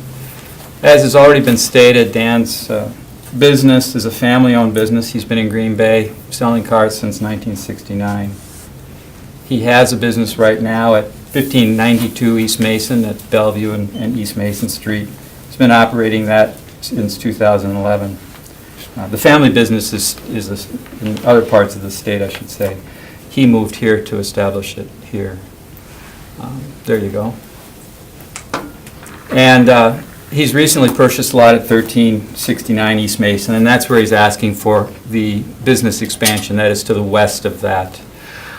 I'm a Green Bay business. We founded our business in 1999. We do planning, architecture, and construction administration, all types of projects, new, remodeling, historic, mixed use. And some of the projects I mention because many of them are in older buildings or repurposing. Main Street Commons, that's on Main Street. It has a side entrance now that addresses the parking lot on the west side. Hibernia House, that's the 1874 structure, 1876 structure on Broadway. Some know it previously as the homeless shelter. The NCAP, that was a new construction, but that is one of the businesses out on the northeast side of town. Stillmink Brewing bought the old Green Bay Builders Supply Company and changed that into a brewery. Imaginasium is a little build-out on Washington Street there. The Botanical Garden, Hobbit House is our design, just a lot of different things. The bottom line is we touch all the odd things, it seems. We do a lot of stuff that is very broad. When you're starting out doing something different each and every month or year, doesn't get you much experience in that particular thing, but after almost 20 years, all of a sudden you have a lot of experience at a lot of different things and tend to understand that. Next slide. The things I would touch on are just the existing zoning, the planned use, the request before you, the comprehensive plan itself, a couple of dollars and cents, and some other economic things. This next slide. So from the aerial, in the heavy boundary, you see the 5 properties that we've been discussing. And I think we're all familiar that on the top of that slide where that little divot is in the yellow boundary, that's where it touches that warehouse building we've talked about where the auto repair shop had been originally. Down to the lower right of the picture, you see the property that Dan has right now, and it's lightly shaded in yellow and so on. So that's what we're looking at, and here's the existing zoning there right now. And I know there was a question earlier about were any of these properties zoned differently, but my information was different. It came off of some sort of record, either the county GIS or something else. And so you see where that oval is. Dan's property is the one that he currently owns in the solid red. But immediately to the left of that is a dashed red line, and that's the White House that's there. And that, on our records that we found from the Brown County GIS site, was zoned R1, but also zoned C2. And then you see the rest of it. And then here's the corner itself. And Dan alluded to this as he made his presentation. We kept our names the same just to make it simple. No, it's a complete coincidence. The one on the bottom is what Dan had originally acquired. And the one on the top is his cleanup. I'm a fussy architect. I take great pride in my design, but I also, I believe, am tempered by the sense of also things have to get done, have to get built, and have to be real. I told Dan, I said, it's sensational. The pop he got for the investment he made in making that all work accomplished everything that I think most people would want in that particular corner. The next thing is the planned use. And so here you see a section from the plan where you see the pink or salmon colored stretching all the way, and that oval is in the same place that you'd been looking at previously. And it's zoned MIRO, medium intensity, retail, office, and housing. And I felt it was important to kind of define that because we've always talked about people moving here, living here. And this project does not in any way preclude the development we're talking about to the southwest of here that would bring the 55 and older housing and things like that. It doesn't take away any other housing that's going on currently in the yellow areas and so forth. What this category is, though, is a mixed category that indicates a variety of commercial and/or high or mid-density housing that could be appropriate at intersections and along the corridor. But this, oddly enough, this definition had the longest definitions of all the definitions in the comp plan. It is not possible in this plan, the comprehensive plan, to indicate exactly which land parcels should be designated for each of these land uses. That determination should be made from zoning maps that are refined and as development applications come forward. Since these land uses may have differing impacts on adjacent low-density housing and on traffic generation, the site planning guidelines of this plan and the regulations of the zoning ordinances should be observed during the site planning process. And then consistent with plan policy and generally increasing compactness of the urban neighborhood, in other words, increasing density, housing may be combined with the building or closely integrated on the same site with retail or office space. Ultimately, as a medium-intensity retail, office, or housing, it's just what they said in the very first line of that definition. This is a mixed category that indicates a variety of commercial could be included here with some housing as part of it.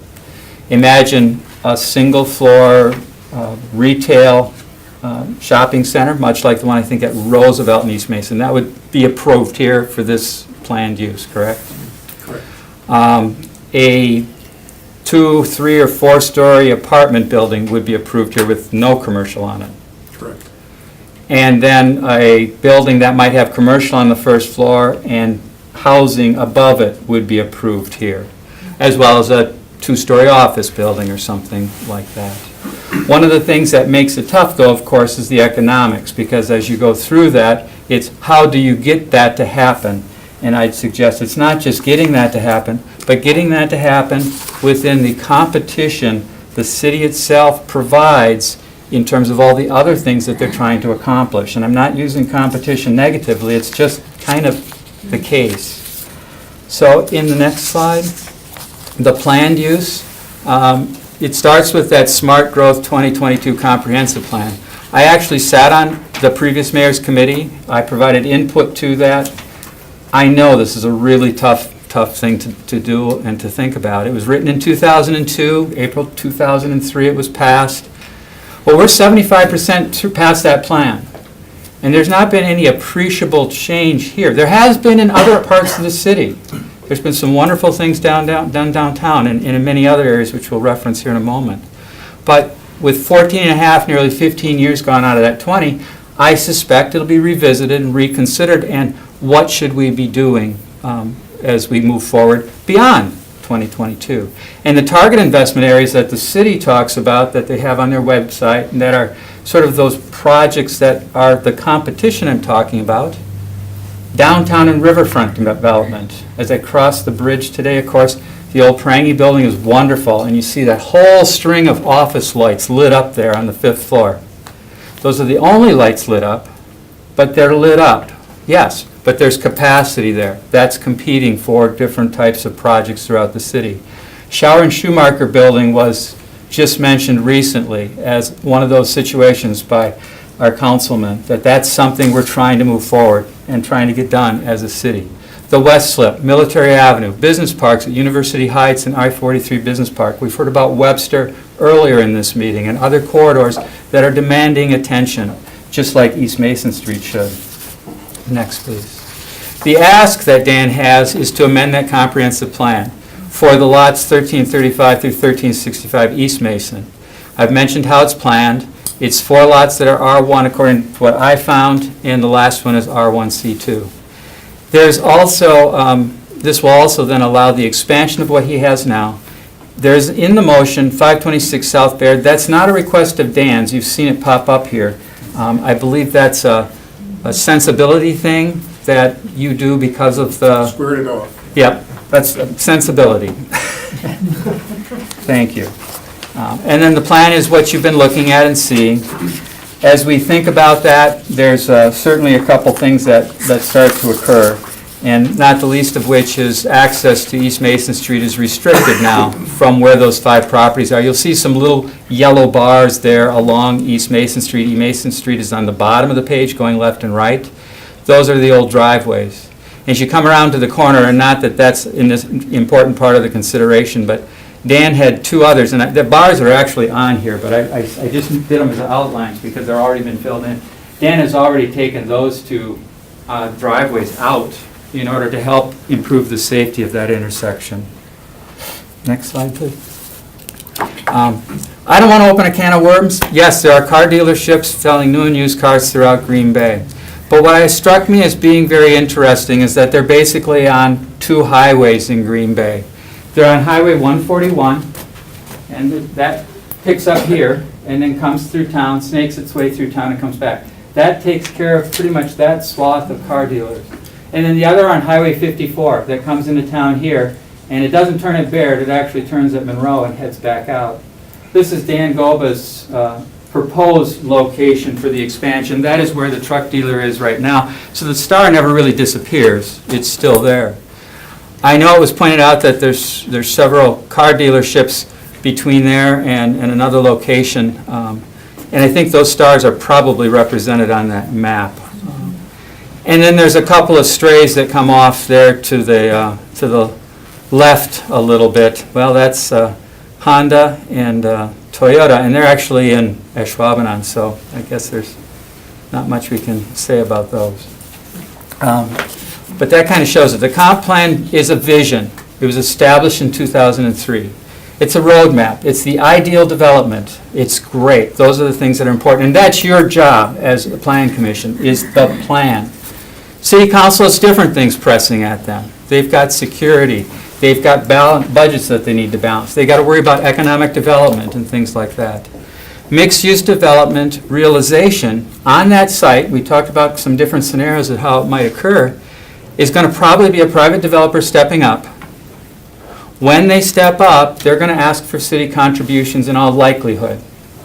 It might be perhaps some affordable housing for that through some WHEDA tax grants that allow building some units that are affordable for the population to be moving into.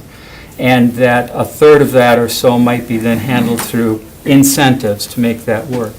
It might be a retail center where the businesses are going to come together and be a part of it. But in that case, too, not only might city contributions be asked for, but it's going to be speculative. It's like the other bigger developments that occur. You can't get everybody to commit 100% before you start, because by then, somebody else perhaps has taken it over and started because they're willing to speculate on it. So there will be not be a fully occupied development. The fully occupation will be through speculation. And then that becomes other small businesses, new businesses, businesses without markets, businesses that may or may not be able to succeed in that location. So it's going to go forward with that, with a cost to the city or some other way in making contributions. And that's the question. Then will we also be updating this in 5 years at this location? So dollars and cents, flat out, those 5 lots have a land value of $78,000. You'd have to presume that the other $252,000 goes away if those are demolished, whether it's by this development or a different development that would also be a commercial type development. The current buildings are unoccupied except one, I believe. There's a raise order on the one, which I think we stated is the brick building. But 3 of the other buildings are also recommended to be demolished already. With all of that stuff, you're going to have costs to take those things down. If the property owner doesn't do it, does that fall back to the city? There's probably $50,000 in demolition costs and other things that need to happen. And then the tax rolls lose $5,600, which Green Bay's share of that is probably $2,000 a year. Small compared to your whole budget, but not the direction you typically want to go. The land by itself will contribute about $1,700 to that, of which Green Bay still has that $600. But as it becomes part of a business expansion, you certainly assess that property at a different value. Dan's property right next door is assessed at $6 a square foot for that property that his business is on, as are most of the other properties in that area that are business-oriented, between $5 and $6 a foot. Whereas residential properties are typically done at about a fifth of that, about $1.40 per square foot. So if it were expanded in this way, that value would increase to around $350,000, about $8,000 in taxes, which is slightly higher than the 56 and whatever it was for the others, which Green Bay shared about 35% would be about $2,800, slightly better. Basically, instead of waiting, it becomes a no-burden type proposition for the city. The site, though, too, will also now meet all landscaping requirements, all stormwater requirements, and any other requirements the city has. And all those drives on East Mason Street would be removed. This is a here and now opportunity. He's funding the entire project on his own. He has stated that, and is, I think it's something that's worth repeating because we just don't hear that very often anymore.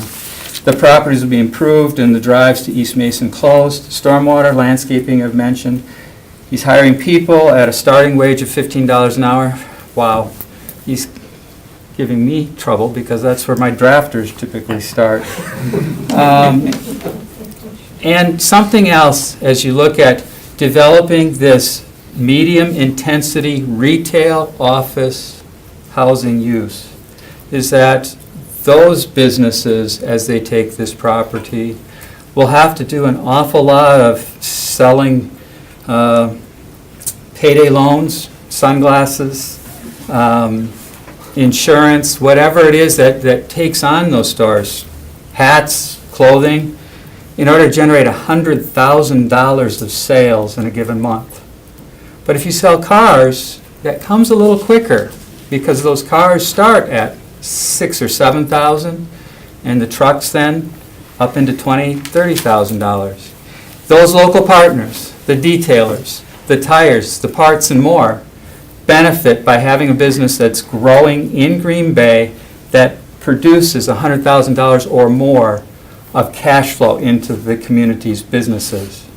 And Dan's already told you he's not doing retail service. What does that mean? He's refusing to compete with the other businesses in town that repair cars, sell tires, and wash.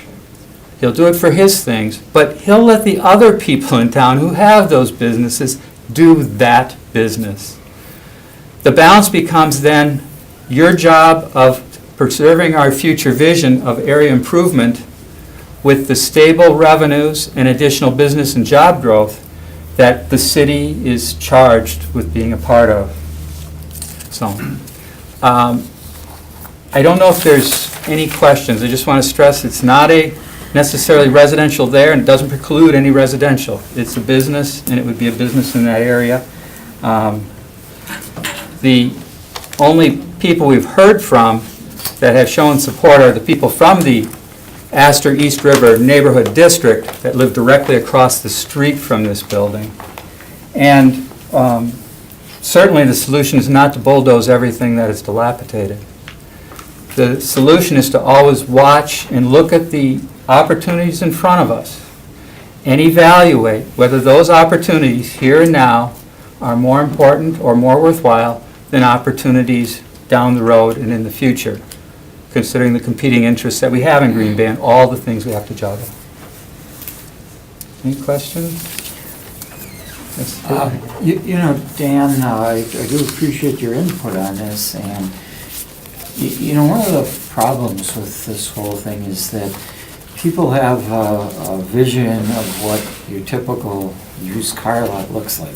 No offense. But, you know, would it be possible to include some design elements in there that would make it more attractive, you know, to the neighborhood? You know, I'm thinking of some of the things that have been done along Main Street, you know. You don't know that we did those, do you? Okay. No, what you see on Main Street with the square pilasters and the metal railings between that was our work with the old Main Street neighborhood. Likewise, the corner element there with the big old Main Street signs and the flagpoles and the hidden cell towers up there, that's our work too. Like I said, we do the weird things. And that was to maintain the line there and provide interest, definitely. And what you don't know is that on each of those pilasters, there's a 3 brick recessed ever so slightly. They're 8 by 8. Those are for a future tile competition when we have the kids doing artwork that we can portray in those if we ever wanted to. Yes, to answer your question, that's certainly a possibility. Other questions? I would like to compliment you for your great presentation, great summary, and I highly recommend you get together with the blonde lady back there. And the two of you should start up a business and just kill everybody. That's the first time I've heard her story. I was intimidated, believe me. But neither one of you mentioned the same thing. I really appreciate that also. Yes. Can I speak? I just want to clarify a few things about inspection. Because I've heard some things today that maybe might be true or not true. Cheryl Rennie-Wade, Community Development. Why so long on these houses? Well, there's a reason for it. There was actually a development plan for this site. Mike Dockery can, I don't know if he wants to speak to that, but there was another commercial development plan for this site that when we were enforcing the housing codes on this, they said, hey, we've got this thing in the works. Let us go. Look, our goal is to have the best development on that site as we can. We know the best use isn't to have those houses there. It's to do some type of a development that's a higher and better use for the neighborhood. So we gave him time to work through that deal. I don't know what happened. If it was, I heard it was a negotiation breakdown at that point, so we came back in with inspection. That's when we went out, we did the orders, we condemned the properties, and again, another development came through. He said, well, look, it's in the best interest of the city to work with us so we can get a good development there. Said, okay, but we're going to do an agreement this time. So we entered an abatement agreement with Brian Vendriel, the owner of the properties, and said, look, we're going to give you this amount of time to come up with a development project that fits within the zoning, all the parameters in the agreement. He's like, sounds like a deal. So April of this year was when that timeline was up. Again, we heard from them saying, we have this development project we want to work on. Well, can you tell us what it is? Well, no, we're still working through it. So that's the reason why it's been so long. We have been trying to work with the owner to get the best development on that site, which is why the codes haven't been enforced. We said you can't rent them out, that's why they're vacant. We made them close them up so the postal people couldn't go up on the porches and be injured on them, so we tried to make them as safe as we could on the property. So that's the reason why it's taken so long. I will pledge to you, and more importantly, to the neighbors. I'm going to tell you that regardless of what happens at either council approving it or not approving it, we're going to do something with those houses so, at this point. So if you don't approve it, they're back at the table. We're going to condemn orders. I mean, we've already issued citations in the past, so that's going to happen. If it's approved, then I'm going to work with Mr. Gobin and say, how fast can we get these properties down? Because they need to get down. So I just wanted to make that clear with inspection. Any questions? Thank you, Cheryl. Okay, Thanks, Cheryl. thanks. Alderman Governor? If I could, while I was listening to some of what was going on here, I checked the Press Gazette, Facebook, just to see what's happening. Jeff Bollier just released a story 4 hours ago entitled "Downtown Green Bay Housing Booms, but Newest Projects Are Already Full." He goes on to say Metro Flats on the Fox, City Deck Landing are full. The City Deck Landing is 97% leased. People can't get apartments. Flats on the Fox have no vacancies. Where else we got here? And not just down there, but the 10 townhouses that Garrett Bader built on Van Buren Street at Whitney Park were sold almost before they were done being built 2 years ago. The Fox River facing Riverfront Lots only have 1 unit available. Riverside Place on South Washington has 3 units available. Jeff Merkes is quoted as saying, we see a need for continuous supply of housing in the downtown area, and I'm not just talking about along the Fox River. As the area continues to expand and the economy remains strong, the return on investment for buying local and living local will also grow. So I mean, again, it's not just me taking notice of this. This is something that is recognized as taking place in not just downtown, but within our community here. All right, thank you. Thank you.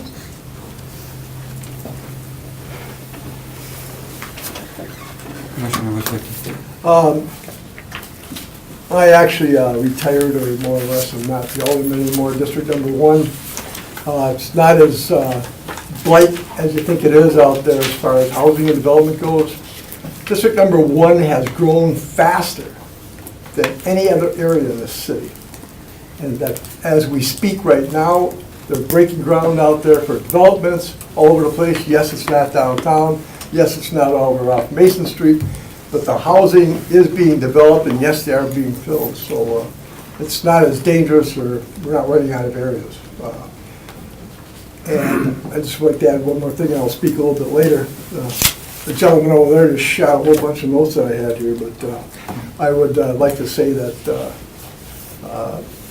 I think that we're on the right track, and I hope to listen a little bit more here, and then I'll summarize later. Thank you. Thank you. Now, Chair will entertain a motion to go back to regular order. So moved. If I could, before we do that, might I ask the proposer a Yes. couple questions? Sure. On the map, the site plan that you have proposed, Mr. Gobin, I know the trees across the front are there now and they are intended to stay. What about the shrubbery, or is it trees around the two sides, to the left and at the top? Are those already there? Those are already there. Okay, and those are shrubs? or With shrubs and trees. Shrubs and trees, okay. We're not planning on removing any of them. Okay, thanks. We like the trees. Yeah, they're good. Thank you. Me too. Thanks. Keep the leaves on your skin. We have a motion to return to regular order business. Do we have a second? And I will second. We have a second? We have a motion and a second to return? Hang on a second, I'm sorry. Mr. Golden, you have a dealership at, was Bellevue and Mason, correct? East Mason, Bellevue Street, And correct? that's specifically cars? Well, we sell some SUVs there, we sell some trucks. It's uniquely shaped, designed. Yes, but that's where it's where we do our main business. And there's not much of a shop area. All our reconditioning is already done at this location here on East Mason at Barrett Street. I guess my question is maybe more business related than it is Sure. pertaining to this, but having two lots in relatively close proximity to each other, what's the, from your business point of view, the advantage of taking advantage, or doing this with this lot at this location versus maybe checking out other places in town, maybe even considering the Bellevue and Mason location? What's so appealing about this particular location compared to anywhere else? Well, to start with, I love the area. I love doing business here. But secondly, I'm not just the owner, I operate it. So if it's a 45-second drive to each location. So if someone has a 5-year-old Hummer they want to trade in on a late model pickup truck, I can be there in 45 seconds, put a number on it. You know, if someone is struggling to make a sale with a customer, I can get back and forth. And another thing is, you know, location now is changed a little bit. You know, we put cars online and people drive from all over the state, and actually quite a bit out of Michigan also. So for me, I wouldn't want to be so far away where I have to hire a high-paid manager, if you can find one. I mean, the good ones are taken. And two, the internet has changed everything. I mean, you put 100 trucks there, you will not have an advantage being 5 miles further away, because most people now shop online before they actually physically go on their lot. And there's a lot of other factors, even controlling the reconditioning. There's something to be able to walk in the shop and say, okay, well, what's going on with this? What's going on with that? You know, the mechanics knowing that you're going through it. I control my business really well, and I avoid cracks in the financial cracks. You know. I have a follow-up question on that. Sure. Yeah, I'm trying to remember this accurately from last time, but my recollection was last time you indicated you had thought about expanding the Bellevue Road location, but just couldn't find any takers. No one wants to sell in an appropriate location. Is that accurate? You know, it's hard to buy anything that's not for sale. One, where I'm at right now, I don't have a shop area. The whole deal is to do volume, to be consistent in the market. It's not just putting them out there for sale, it's being over the reconditioning them. And I don't have a big enough shop to do that. I mean, if you saw the shop in my East Mason and Bellevue Street, you'd say, how did you do this for so long? And the lady next to me, right next door, I can't think of her name right now. Her parents built the house. She was born in the house, and she's not selling. And, you know, I told her if you're ever interested in selling, I'd be interested, but if I put this project together, I should say we put this project together, I don't want to manage it anymore. You know, this is, you know, if everyone says yes and we make a deal, everyone I'm sure will feel hopefully really good about it. You know, for me, I'm taking on a lot of debt. I'm taking on a huge weight load. I have to hire more people. I have to train more people, and I have to personally guarantee loans. You know, for me, for maybe you, it's a yes, and we want to improve our safety. For me, I have to execute it, and then I have to personally guarantee $2.5 million.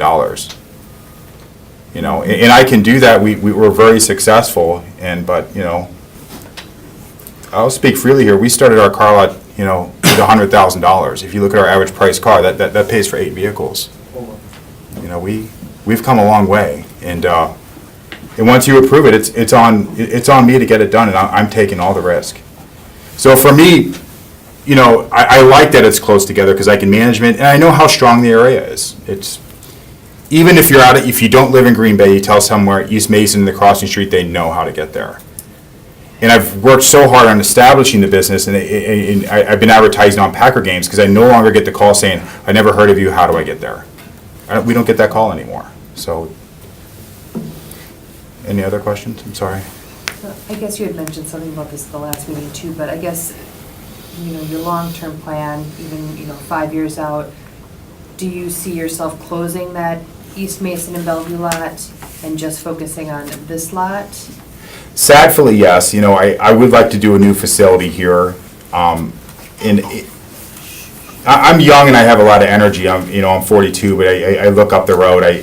I would sell the East Mason Bellevue Street point after I built a new facility at some point. And to your talking earlier, I wouldn't sell it to a car dealer. I wouldn't go through all these years and years of marketing that property and so someone can compete with me a 45-second drive up the road. So you would have one less star on the map, you know. Even if they offered more, I'd be like, thank you. Yes, ma'am. I have a couple other questions. Sure. And my apologies if this is also material that we reviewed last time. About what would be the maximum number of cars that you could have on this lot? I was trying to count. It looks like it's over 100, but I think it's going to be more like 200. Mm-hmm. And again, you know, it's not just how many you can fit. How many do you have the money to pay for also? Sure. You know, in my banker left, I was going to have him come and talk, but we have a full financial backing of our bank. We have a great relationship, and but you know, I have to produce. He wants a quarterly report and on how we're doing every single quarter, and keeps a close look at me. If you did have 2,000. 200. 200. Yes, thank you. That's a big difference. You got to buy them. Okay, if you had 200 cars for sale and on display on that lot, about how many customers would you expect to be looking at your cars each day? We will realistically sell and deliver 4 a day. We have between a 30 and 50% close ratio. So, you know, I would say anywhere from 8 to 12 customers per day. Okay. It won't, if we get 10 customers on our lot in one given day on this truck lot, we're having a great day. Okay. And my understanding is, therefore, this is not, it's really curious because this is not really a parking lot. No, it's a retail lot. It's a retail lot, it's a retail store with an outdoor showcase. Your inventory's outside. And it's really an economic development. I mean, we have to double our staff. Yeah. But, of course, the problem with it being retail is also how much traffic is it going to bring, and what you're telling us is that it's not going to increase the traffic in the area tremendously either, which is also at least important to the neighborhood. I agree. So, two other questions are, planning staff has also looked at the importance of a buffer, and it was one of the reasons for my asking about the mixture of shrubs and trees around the west and north parts of the lot.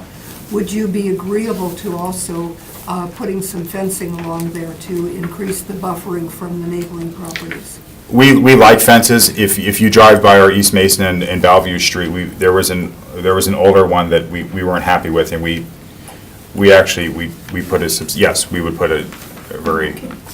That would be up for work as you're working on a site plan, but I just wanted to see about your willingness to do that. And then there was one other thing that's related to that. I wonder what it was. Oh, yes. No, we've already got that. So that was what I needed to ask. Thank you. You're welcome. Thank you. Thank you. Oh, no, I remember.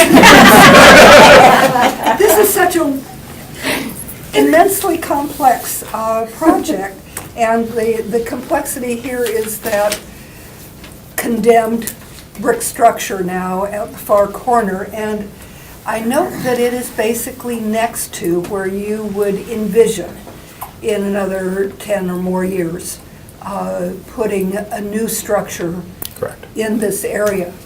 Would you consider and talk with some of our historical preservation folks, thinking about how that older structure might be connected to the newer one that you would build in?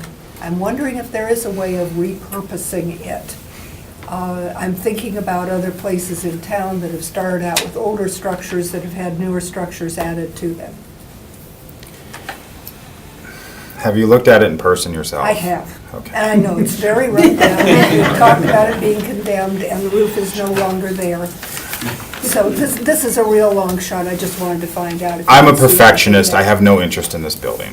Okay, thank you. I appreciate you You're being welcome. direct. Thank you.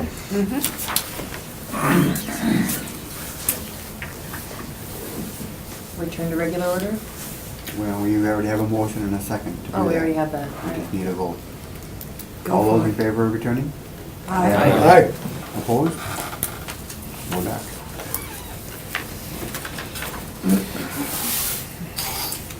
Any further discussion? Commissioner Whitson? Yeah, that gentleman over there just cleaned me up. I spent a lot of hours on this morning. You're right on. I come from architectural engineering background also, so. The facts that we're actually presented with, in summary, adding it to the fine summary this gentleman put together, is that the 5 residential, we call them the blue houses, are actually in disrepair, and they have been for some time. That's irrelevant that they have been for some time, whether we got around to tearing them down or forcing getting rid of them or whatever. They're junk. The created undue impact on the surrounding properties, in fact, improve the area. They have nothing to do with destroying it. This is a fine, thought-out project that's going ahead to clean that area up and actually to enhance that surrounding area. And I think I'm on record as once before hearing this very same thing. If you look down the trail there on the same street, you see some places that might be more questionable as to what you're putting in there. So way, way, way over that. The landmarks, not an issue. Every time somebody brought that up, it just destroyed me. The roof is falling down. The building's falling down. Would you, you'd be out of your mind if you thought you were going to fix that up and keep it. I mean, come on. It's not even, shouldn't even be an issue. As a matter of fact, I was put out by the fact when this packet was put together. You got all kinds of fine pictures of that thing. Well, that wasn't going to influence me any. You go look at the thing, it's falling apart. There's no use to it whatsoever. Okay. The main thing that's going to come out of this, as I can see, is that it's going to eliminate the long-standing blight that this area has had.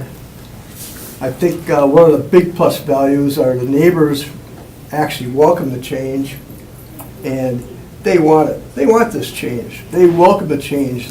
They have great respect for this man, and I'm sure he has great respect for them too. And the truth be known, the people who have talked against it as far as neighbors, the neighborhood association doesn't even include this area, so that's completely out too. The back and forth between the city council and the planning commission, I'm put out by that.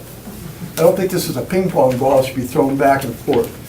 We came to a solid decision in here and we had a tie vote. I see no reason why this is back here, and that really puts me out. It puts us all out of time.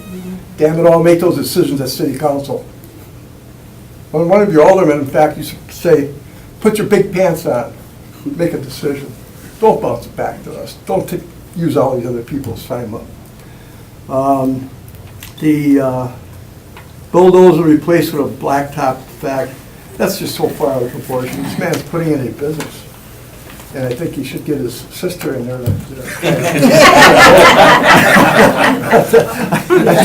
I think he's going to show her that he's going to do this, is the impression I'm getting. But as far as rentals go, people are saying, geez, we should have more rentals, we should have more duplexes, we should have more apartment buildings, we should have more of this, more of that. Somebody should probably talk to the alderman who has all these types of buildings and everything in his district. Over there to the back of your lot, the existing. I don't really think it's fair to mention his name, but he's just got just a horrible district basically because of having those types of people. He's got too much of it, and that can come back to haunt you also. Other than that, I think that the proposal in front of us, I can't understand why anybody would say that we do not want this. We do not want any business in the city of Green Bay. We don't want any development. We don't want anything that's bringing in more money.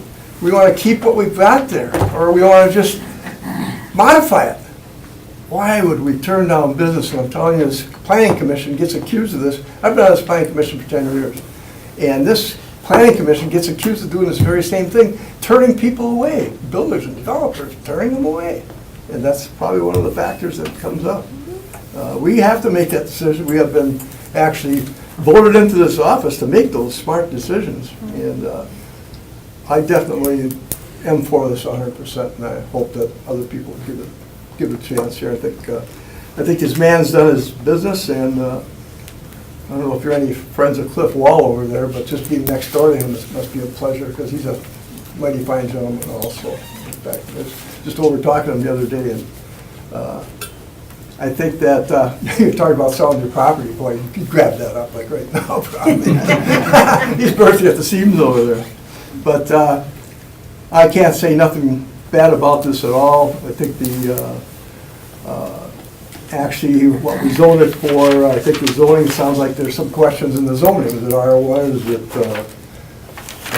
the term here?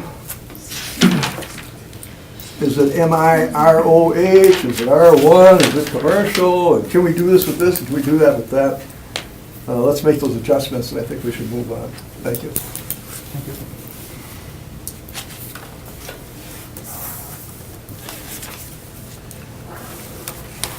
I'm also in favor of the project. I was last time, I am now. And I just don't see it as inconsistent with the long-term vision for this area, because somebody's got to be first. I mean, somebody's got to be first and put a business that's going to operate, that's going to look good, it's going to have a new facade, that's going to be run by someone who's local, who cares, who has demonstrated long-term success in the area, who's passionate about this East Mason corridor. Checks all those boxes. We of course want this vision to come to fruition, this long-term vision that's supposed to be concluded by 2022, I believe it is. But as was pointed out, we're 75% of the way through. We just heard that there's been 3 other proposals that have completely fallen through in this area. Somebody's got to be first.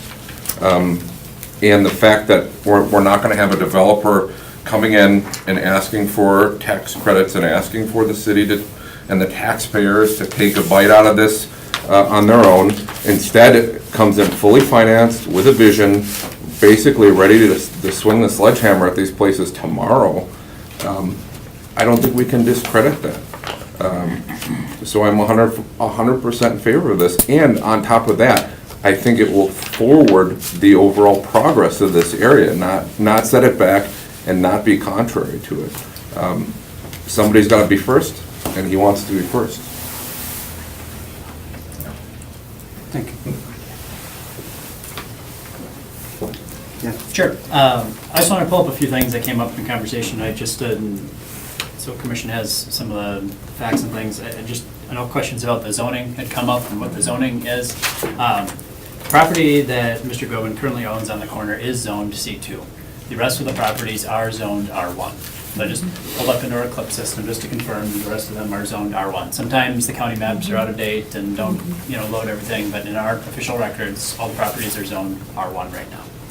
I think just to echo what Assistant Director Andrew Wigg had said about enforcement, look, this has been a balance, and it's a balance with many properties of looking at coming down hard and swiftly with the hammer, but also accounting for, look, it takes some time to go through the court legal process of, drafting agreements and then working through injunctions and all those other sorts of things.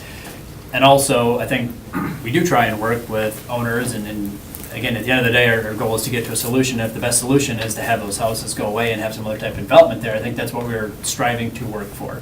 Now, I know it probably took longer than the neighbors had anticipated, but I want that to just be reaffirmed by this body. As was said earlier, if Mr. Gobin's proposal does move forward, those houses will be taken care of that way. But if it does not go forward, look, we're at a point now where we've been dealing with this for 3+ years, that either they will be raised or repaired, and we've got evidence to back us up that those homes will be taken care of one way or the other.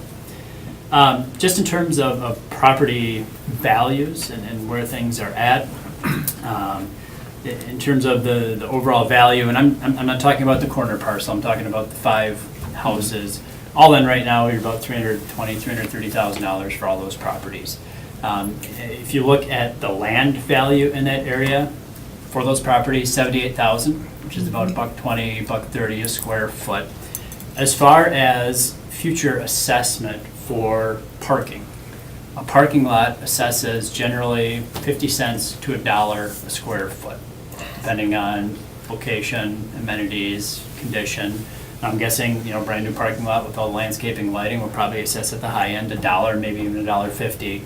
But just with that, then 58,000 square feet, the all-in property value of those 78,000 land plus, let's just say another 60 for the parking is probably going to be closer to 140. I was just talking with our assessor's office and seeing what's there in terms of the future value.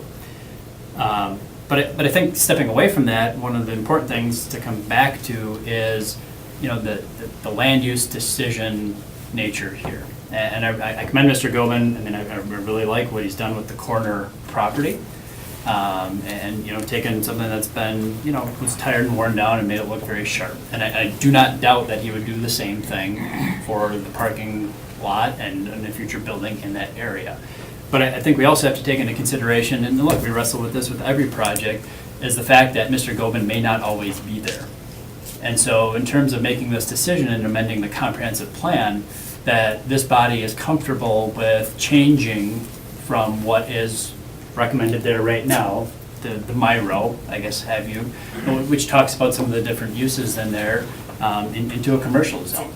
And in doing so, I think we just, have to think through and look, we plan out, 20 years, 30 years, 40 years in terms of that vision, is that if Plan Commission wants to amend the comp plan to change that future land use to commercial, that they're comfortable with all the commercial uses there. And I know we always take these, with the applicants in terms of, it needs a business and an occupant to bring that motion forward. But I think it's also important just to remember what that means in the long term. I hope if it does go forward, and remains there and continues to produce, a quality product there. But if it doesn't, I think that's just one of the things, and again, this body has to struggle with the balance of, if you're going to change it, that you're just going to be comfortable that that is, more of a, again, nothing's permanent, but that direction that you're moving in from a land use perspective, some of these other things aside, is what is going to be ultimately, I think, what this decision is about. So I just wanted to, kind of circle back, and I know, look, I wear two hats on the ED side, but also the planning side. But just in terms of the jurisdiction of this body and that consideration is that, just being comfortable with that land use decision. Kevin, sorry. Go ahead. What happens to the comp plan in 2022? I mean, we're It talking expires about- and it's just a free-for-all. We're talking about, I'm talking 4 years from now. So we've talked, and look, I mean, as Mr. Rorty had pointed out, we're 3/4 of the way through, so we've discussed internally that probably within the next year or two, we will need to start the process of amending that plan. And part of the amendments, it's twofold. One, we have done a lot of corridors, and to formally incorporate those into the plan. We would also like to start looking at some neighborhoods in the upcoming years to incorporate those into the plan. But then also, all right, after you take, Velp Avenue and Legends District and downtown and, formally incorporate those into the plan, all right, what are some of the other things that we need? And how do we put that together into, look, technically it'll be a revision, but realistically it'll probably be more of a reiteration and a republication of that plan. To kind of solidify what we've done before. So we'll probably, our game is to do that before 2022. Right. And then really probably a little bit behind the curve in terms of generally what you kind of do every 10 years. So you're kind of projecting out based on those conditions. So if this change is made, and again, there's been other times where we've amended, maybe not as part of a formal plan, but in terms of pockets here and there. For instance, we talked about that was rezoning.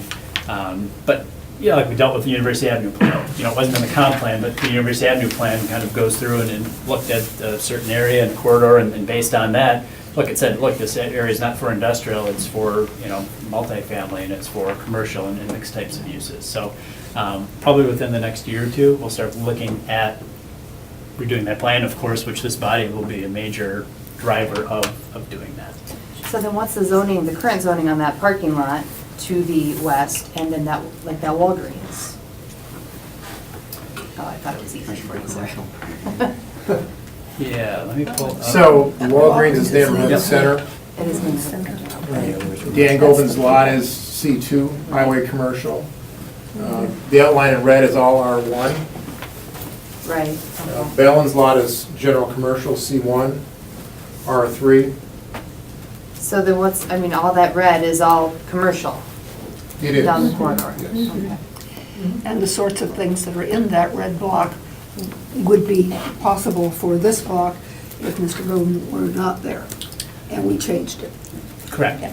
Including, for instance, a small strip mall like the one at Roosevelt and East Mason, with mixed use that might work rather well with the new Friary.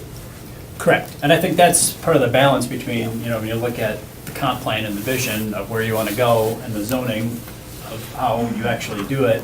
Sometimes, the comp plan, you may have zoning in place, like the commercial here, but at the time this comp plan was discussed, it's saying, look, maybe we want to tone it down a little from that straight up commercial to this MIRO district.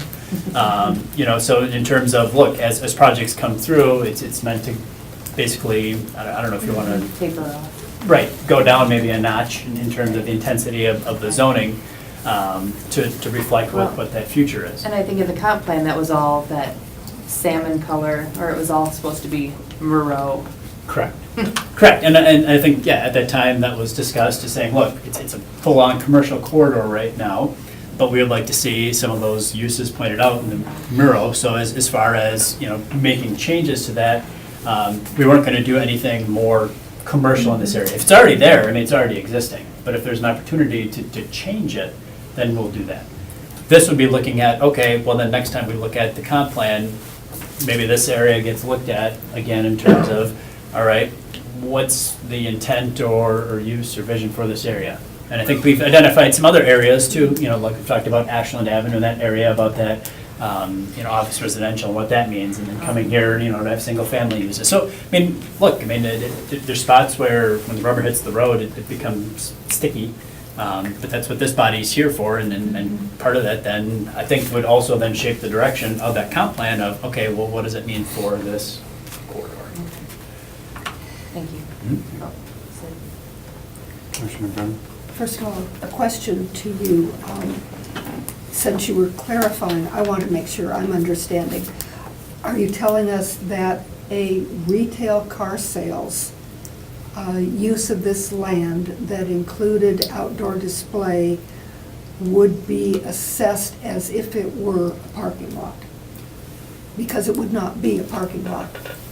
Correct. Without speaking for the assessor, which I won't do because I'll get in trouble for that. I appreciate that. Yeah, but generally when they look at a property, you know, looking at the value, calculating, look, there's land value flat out, and in this area, look, it's probably going to be about $1.20 to $1.30. Yeah. That's just what it goes for in the neighborhood. I mean, it reflects, you know, regardless of some of the uses on top, generally that base level, that's what it's going to be at. Okay. Now, what you put on top of it, you know, the building, the structure itself is probably going to be, you know, assessing at a much higher level than, okay, the rest of it.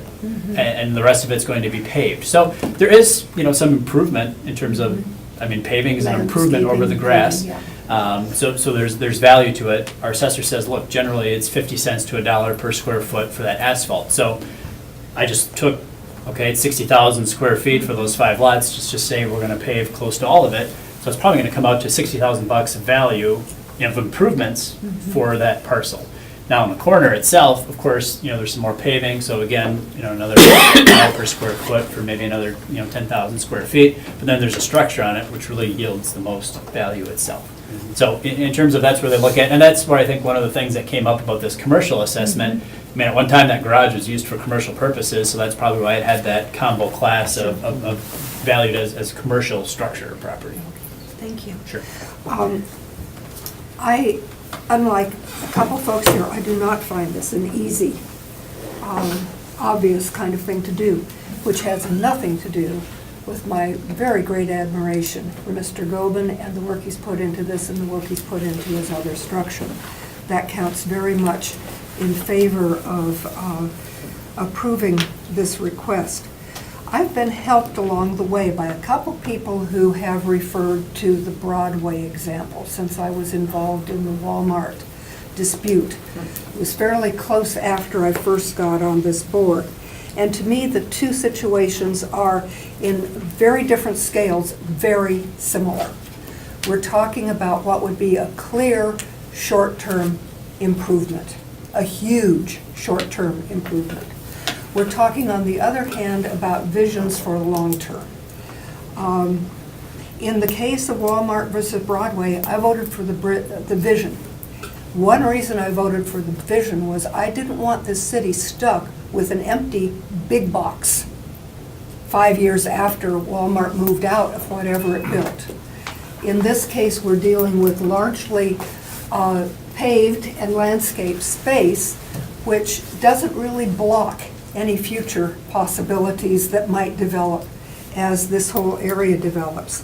And I do take very seriously historic structures, even when the roofs are falling in, when they're 100 years old. And I think it's a rather handsome old factory, as it once was. But that's a long ways away from the entire Larson complex and the Fort Howard historic site that we were trying to pay attention to on Broadway. And it seems to me, with those two points of reference, that this is not Walmart versus Broadway, as Broadway has developed wonderfully since then. It is, I think, a very promising commercial enterprise with minimal invasion to the property versus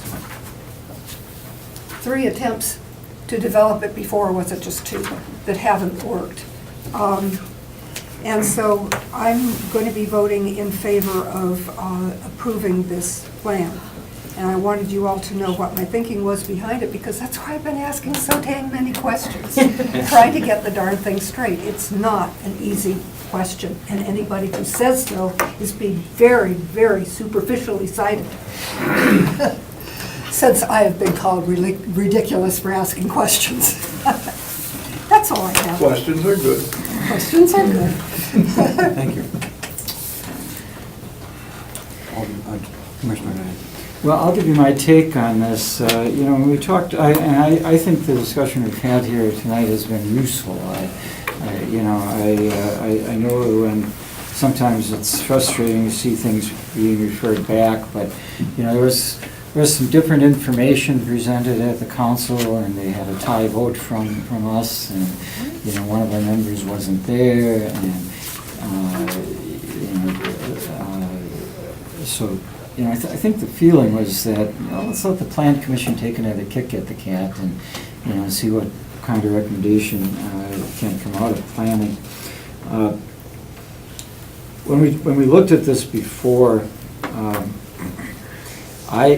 you know, I represent a district on the east side, and I see car lots being proposed all the time, of people interested in putting car lots on Main, on University, you know, and kind of, it gets a little frustrating as an alderman because, you know, you see people, whenever there's a property that's underutilized, somebody wants to put a car lot there. And you know, and a lot of them are not very attractive, to be honest with you. And we also have the same problem of older homes that are on University and are on Main, and you know, and what is their use going to be someday, you know? So it, you know, it was kind of a struggle for me too, because, you know, I always think, you know, that when you make a decision, you know, does that mean next time somebody comes along and wants to build a used car lot on Main Street and tear down some homes, we're going to approve that for the same reasons, you know? So I struggled with it as well. You know, a couple of comments. I've been through the visioning process many times when we develop plans for University Avenue, or for the comp plan and whatever. And you know, those are fun exercises, but you know, in reality, you never implement everything that's in the vision. And I remember maybe 3 or 4 years ago having a discussion with one of our former planners who had left, and he said, yeah, they looked at it at one point, and you know, when you look at either the previous comp plan or the one even before that, we're lucky if we implemented a third of it, of the vision. You know, and you know, frankly, when you look at the community as a whole, we've got an awful lot of properties that need to be redeveloped in one manner or another. And you know, I certainly applaud the people in the neighborhood who want to see some really cool things happening on East Mason Street. And I do think there are places that restaurants and, you know, other types of development can occur there. You know, just look across the street from this property. There are a lot of opportunities there. So, you know, we go through this visioning process, but I think we've all been there, and we know that sometimes you have to make compromises. And, you know, those compromises might be putting a billboard where you'd rather not have a billboard, or a car lot where, well, maybe it wasn't the highest and best use, but you know, what you got here is on one end you've got a parking lot for Bellin, and on the other end you've got an existing dealership, truck dealership. So what do you put in between? You know, that's really what it comes down to. And I would surely like to see some design elements incorporated here, as Dan talked about, that, you know, that make it look like a really unique car dealership. And I think there are opportunities to do that. And I think it's smart from a business point of view as well. You know, and you know, that's my challenge for our architect. And you know, another thought is that I know how it goes when there are rundown properties and we issue raise and repair orders. even if they're repaired, they're never really repaired to high standards. They're repaired as much as people have to comply with the code, and that's about it. I mean, let's be honest about it. So, you know, I've thought about all this, and, you know, I voted against it the last time, but I'm gonna change my vote tonight. I'm gonna vote for the amendment to the comp plan, and, you know, there'll be another kick at it when we get to the actual rezoning, but. Start all over again in city council. But, I guess I'm comfortable with it. I think it's something that will improve the area, something we can live with.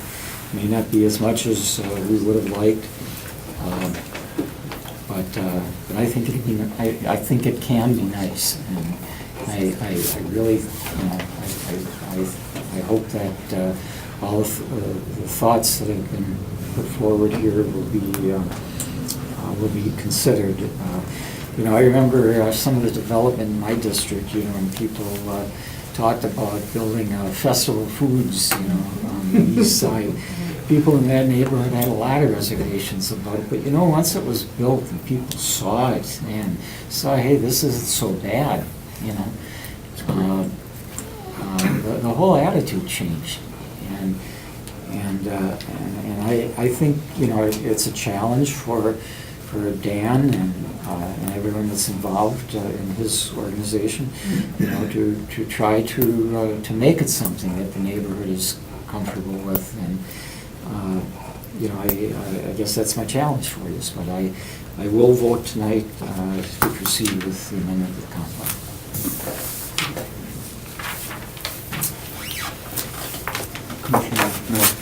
I'll keep it brief because I think we already have the votes to put this through, so I don't want to keep here too much longer, but I do want to hit a couple things. I always like to go back and actually look what the staff wrote and recommended on here. And the one statement that really stood out to me is, this request represents a less desirable future land use that may be considered attractive only because the current properties have not been maintained and are a blight on the area. This proposal provides only a short-term improvement compared to the existing condition. I think that's a pretty solid statement saying that. We obviously don't want used car lots on every corner in the city. Unfortunately, there's not much interest on this part of the city. In addition, I think we're looking, I forget exactly who said it, but this is not a solution to the previous missteps that have been made. I'm thinking that might have been in relation to particularly the parking lot that Bellin has bought there. I feel like we might be punishing Mr. Gobin's proposal because of previous missteps in a different light. Yeah, it's gonna be a block of parking if it's put there, but it's not his fault that Bellin put a parking lot there and bought all those houses and raised them before. So I think we are putting a little undue pressure on him in that sense when it's really not under his control. That being said, again, I don't think we want parking lots on every corner, and I certainly don't think this is the highest use of the property. It is, although it is not going to be really hampering the property as a whole, as Sid said with the Walmart situation. This isn't tearing down a 120,000 square foot building. This would be ripping up some pavement and some older buildings on that.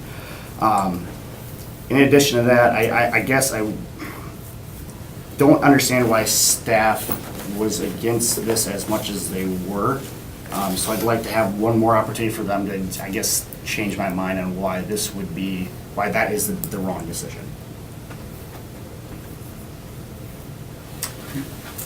Well, you know, this is a land use decision, right? So this change, once it's made, is done. You're going to amend the comprehensive plan to commercial. There's no guarantee with the users in the future. You're kind of letting the cat out of the bag, and you're kind of creating a de facto commercial district in essence. So once you make the decision, it's done, and you have to live with those land uses that come. It could be a car lot, could be a gas station, could be any other number of uses. You just have to be aware of that significant change. I guess to just kind of rebuttal on that, it's easy for us to change the comp plan one way. It's also, I know, not necessarily easy to change it back, but we do have the option as a council and proposer to be able to do that in the future if we did want to. Well, once he has the zoning, he has the zoning. Correct, but if there was a future proposal that fit a better higher use, we could change the comp plan and zoning to fit that particular use. use. We're not locking into it forever, into it with the per. But I think you're changing the dynamic of the neighborhood and its land use for a very long time. I would agree with that, okay. I think, as Mr. Meyer said, I think the issue we discussed about that in terms of, you know, the intensities of a land use, it's a lot harder to come back down in terms of a less intense use than it is to go back up. And once there's an entitlement with the zoning, in terms of an approved C2 or C3 zoning, you know, in terms of that going away, it could happen, but it's probably unlikely. So in terms of, you know, once that's there, you know, you kind of cover everything else under it, but in terms of getting somebody to restrict themselves to something lower, that is gone. And I think that just, you know, as we discussed at staff, just in terms of that decision, it's just being conscious of, again, I mean, once it's kind of open, then it's open.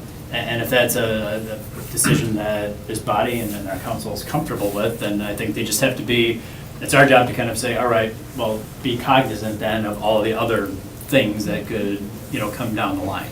And that's why I think it's important, you know, when we talk about these things to, you know, take out the particular business out of it, because I think, you know, and again, I think we'd work with Mr. Coben to make sure then that, you know, it's built to the highest standards and that, you know, we work with him in terms of economic development, that he stays there and maintains that in a very high way.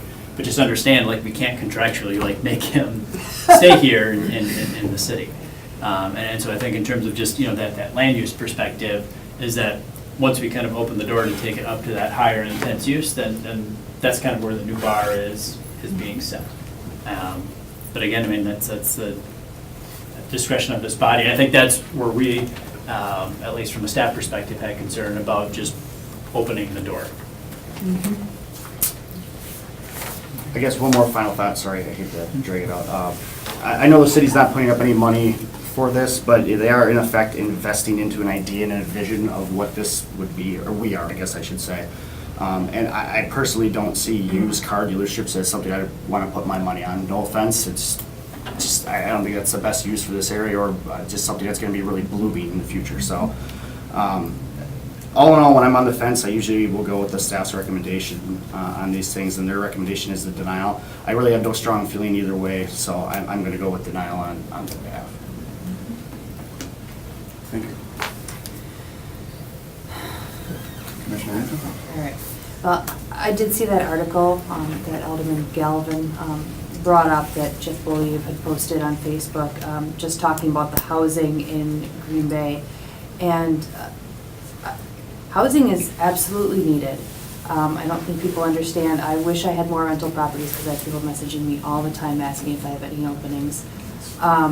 You know, I'm not sure that this is necessarily the highest, best use of the property. I would love, you know, a multi-use or housing, but then I think about, okay, so a mini mall could go in there uncontested. The neighbors wouldn't be happy about it. A multifamily housing could go in there uncontested, and the neighbors wouldn't like it because they keep talking about the Friary and how amazing it is, and I agree. I think it's amazing. But in the meeting that we sat through on the Planning Commission, when the Friar was in front of us, there are people against it. And I see people's comments online all the time, they're against it. So I don't feel like there's an actual win here as far as what is gonna make everyone happy. Because they could say, oh, we'd love some housing there, you know, look at the Friary. I can show you about 1 million people that aren't happy with that. You know, I think it's consistent with the current zoning that's up and down that street. I realize that our ultimate plan with the comp plan that's going to self-implode in 4 years was all mixed use down that entire stretch. You know, I hate to go against staff recommendations and against the comp plan, but I guess this isn't like those little car dealerships, the used car dealerships that you see up and down Main Street, where it's like a tiny little parking lot with a couple crappy cars in it. I really feel like this is, I mean, that's what, when I think of used car lot, that's what I think of. A property, the way he's presenting it here, is not what I consider to be some tiny little rinky-dink car lot. And so what I'm putting some trust in Mr. Gobin that he will have some longevity here, because the one thing that does concern me is changing this to C2, and then that's it from then on, and we have no control over that lot anymore. So I would ask, to be a good neighbor, if you can incorporate some interesting aspects to it, I would love it. I mean, obviously, we can't put anything into our requirements for that, but I think he's gonna clean up that property, he's gonna take care of that property. It allows him to expand his business. We're hurting this business, and I realize that we can't help every business, but I don't see why we're actually hurting this when it's consistent with the current zoning. He's going to hire more people. I think it's just a win. I think he's going to be a good neighbor. And so at this point, I am in favor of this, which is how I voted last time as well, so. Thank you. And if memory serves, the last time I went on record as being opposed to this because I didn't think a pre-owned auto dealership was the best, highest use for this property. And I still don't. I don't think it is the best and highest use for this property, but I think it's as Commissioner Berman said, it's a huge short-term enhancement. And based on that, I am also going to change my vote. I'm going to support this. Having said that, is there any further discussion? Just one final thought, I won't keep us too long until we get to this vote. For me, I didn't want to give the impression that this was an easy decision. Putting a car lot anywhere is an easy decision, because it's not. I think this is a very specific, fact-based decision, considering the proposal made by Mr. Gobin, his ties to the area, his already existing foothold on part of this property, and the neighboring lot. I don't want to discourage the neighborhood organization that came forward to think that they shouldn't oppose these types of things in the future. When we talked about all the wonderful properties, I have a personal interest in many of them. I bought one of the Whitney Park townhomes. My wife opened a small business in the Main Street Commons. These are the types of projects that draw people like me. I'm in my 30s. I'm an attorney. My wife is a State Farm rep who opened her own office. These type of things draw us to the area, but so is having a good business holder in the area, rather than blighted properties. So I don't consider this opening the door to future parking lots or used auto lots. I think my decision was based very specifically on this proposal and this property. So I just want to be very clear on that. Thank you. Is there any further discussion?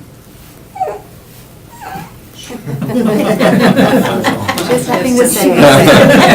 Sarah, would you like to repeat No, that? she's not saying. Yes, Commissioner. Make a motion to approve. We have a Approve motion? the request by the petitioner, right? Yes, correct. I'd second. Okay, we have a motion and a second to approve the recommendation, or to No, request. to approve the request. Correct. Is there any further discussion? Thank you. All those in favor? Aye. Aye. Opposed? Nay.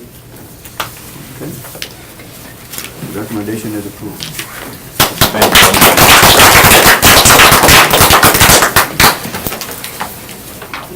This will be back to council on Tuesday. Thank you so much. December 5th. I do hope, Jerry, that the council will take this as reason to keep sending things back to us. But this time, we're going from 6 person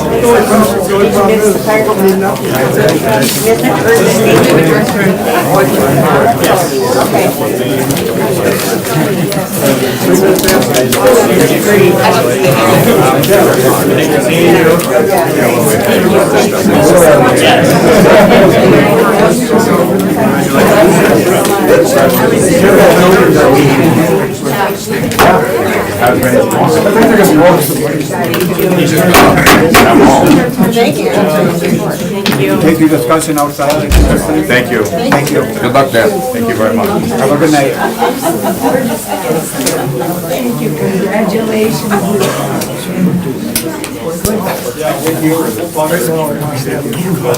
All right, please speak loudly.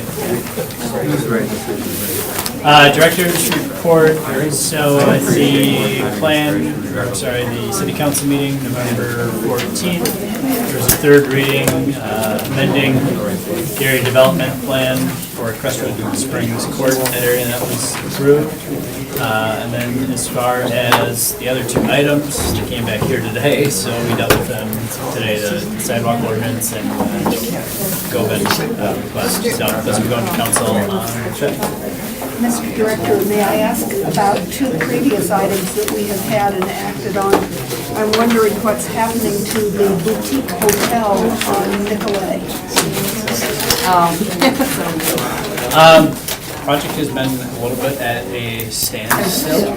Yep. I noticed that. Yep. I have not talked to the applicant recently, but I mean, it's still compliant with, in terms of, I know there's some issues with the film and that, and we got that resolved.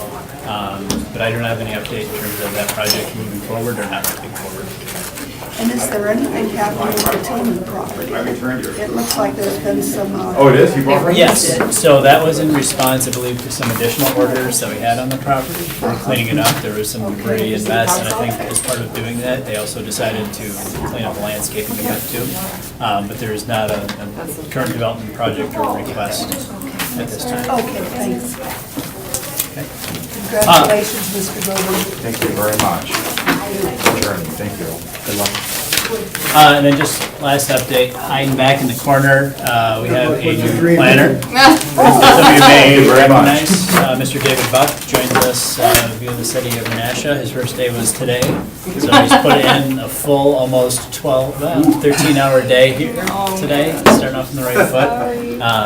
Welcome aboard. Yes, he's previously worked with the city in a prior tenure, but we're glad to have him on board, and he'll be taking the planner 2 position, so expect to see more of him.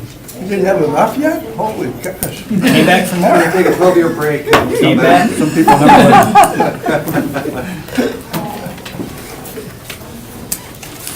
That's my report. Thank you. All right. Motion to adjourn. Second. We have a motion and a second to adjourn. Yay. I'm not even going to ask if there's any further discussion. All those in favor? Aye. Opposed? We are adjourned. Well done. Hey, Jim. Hi, Bill.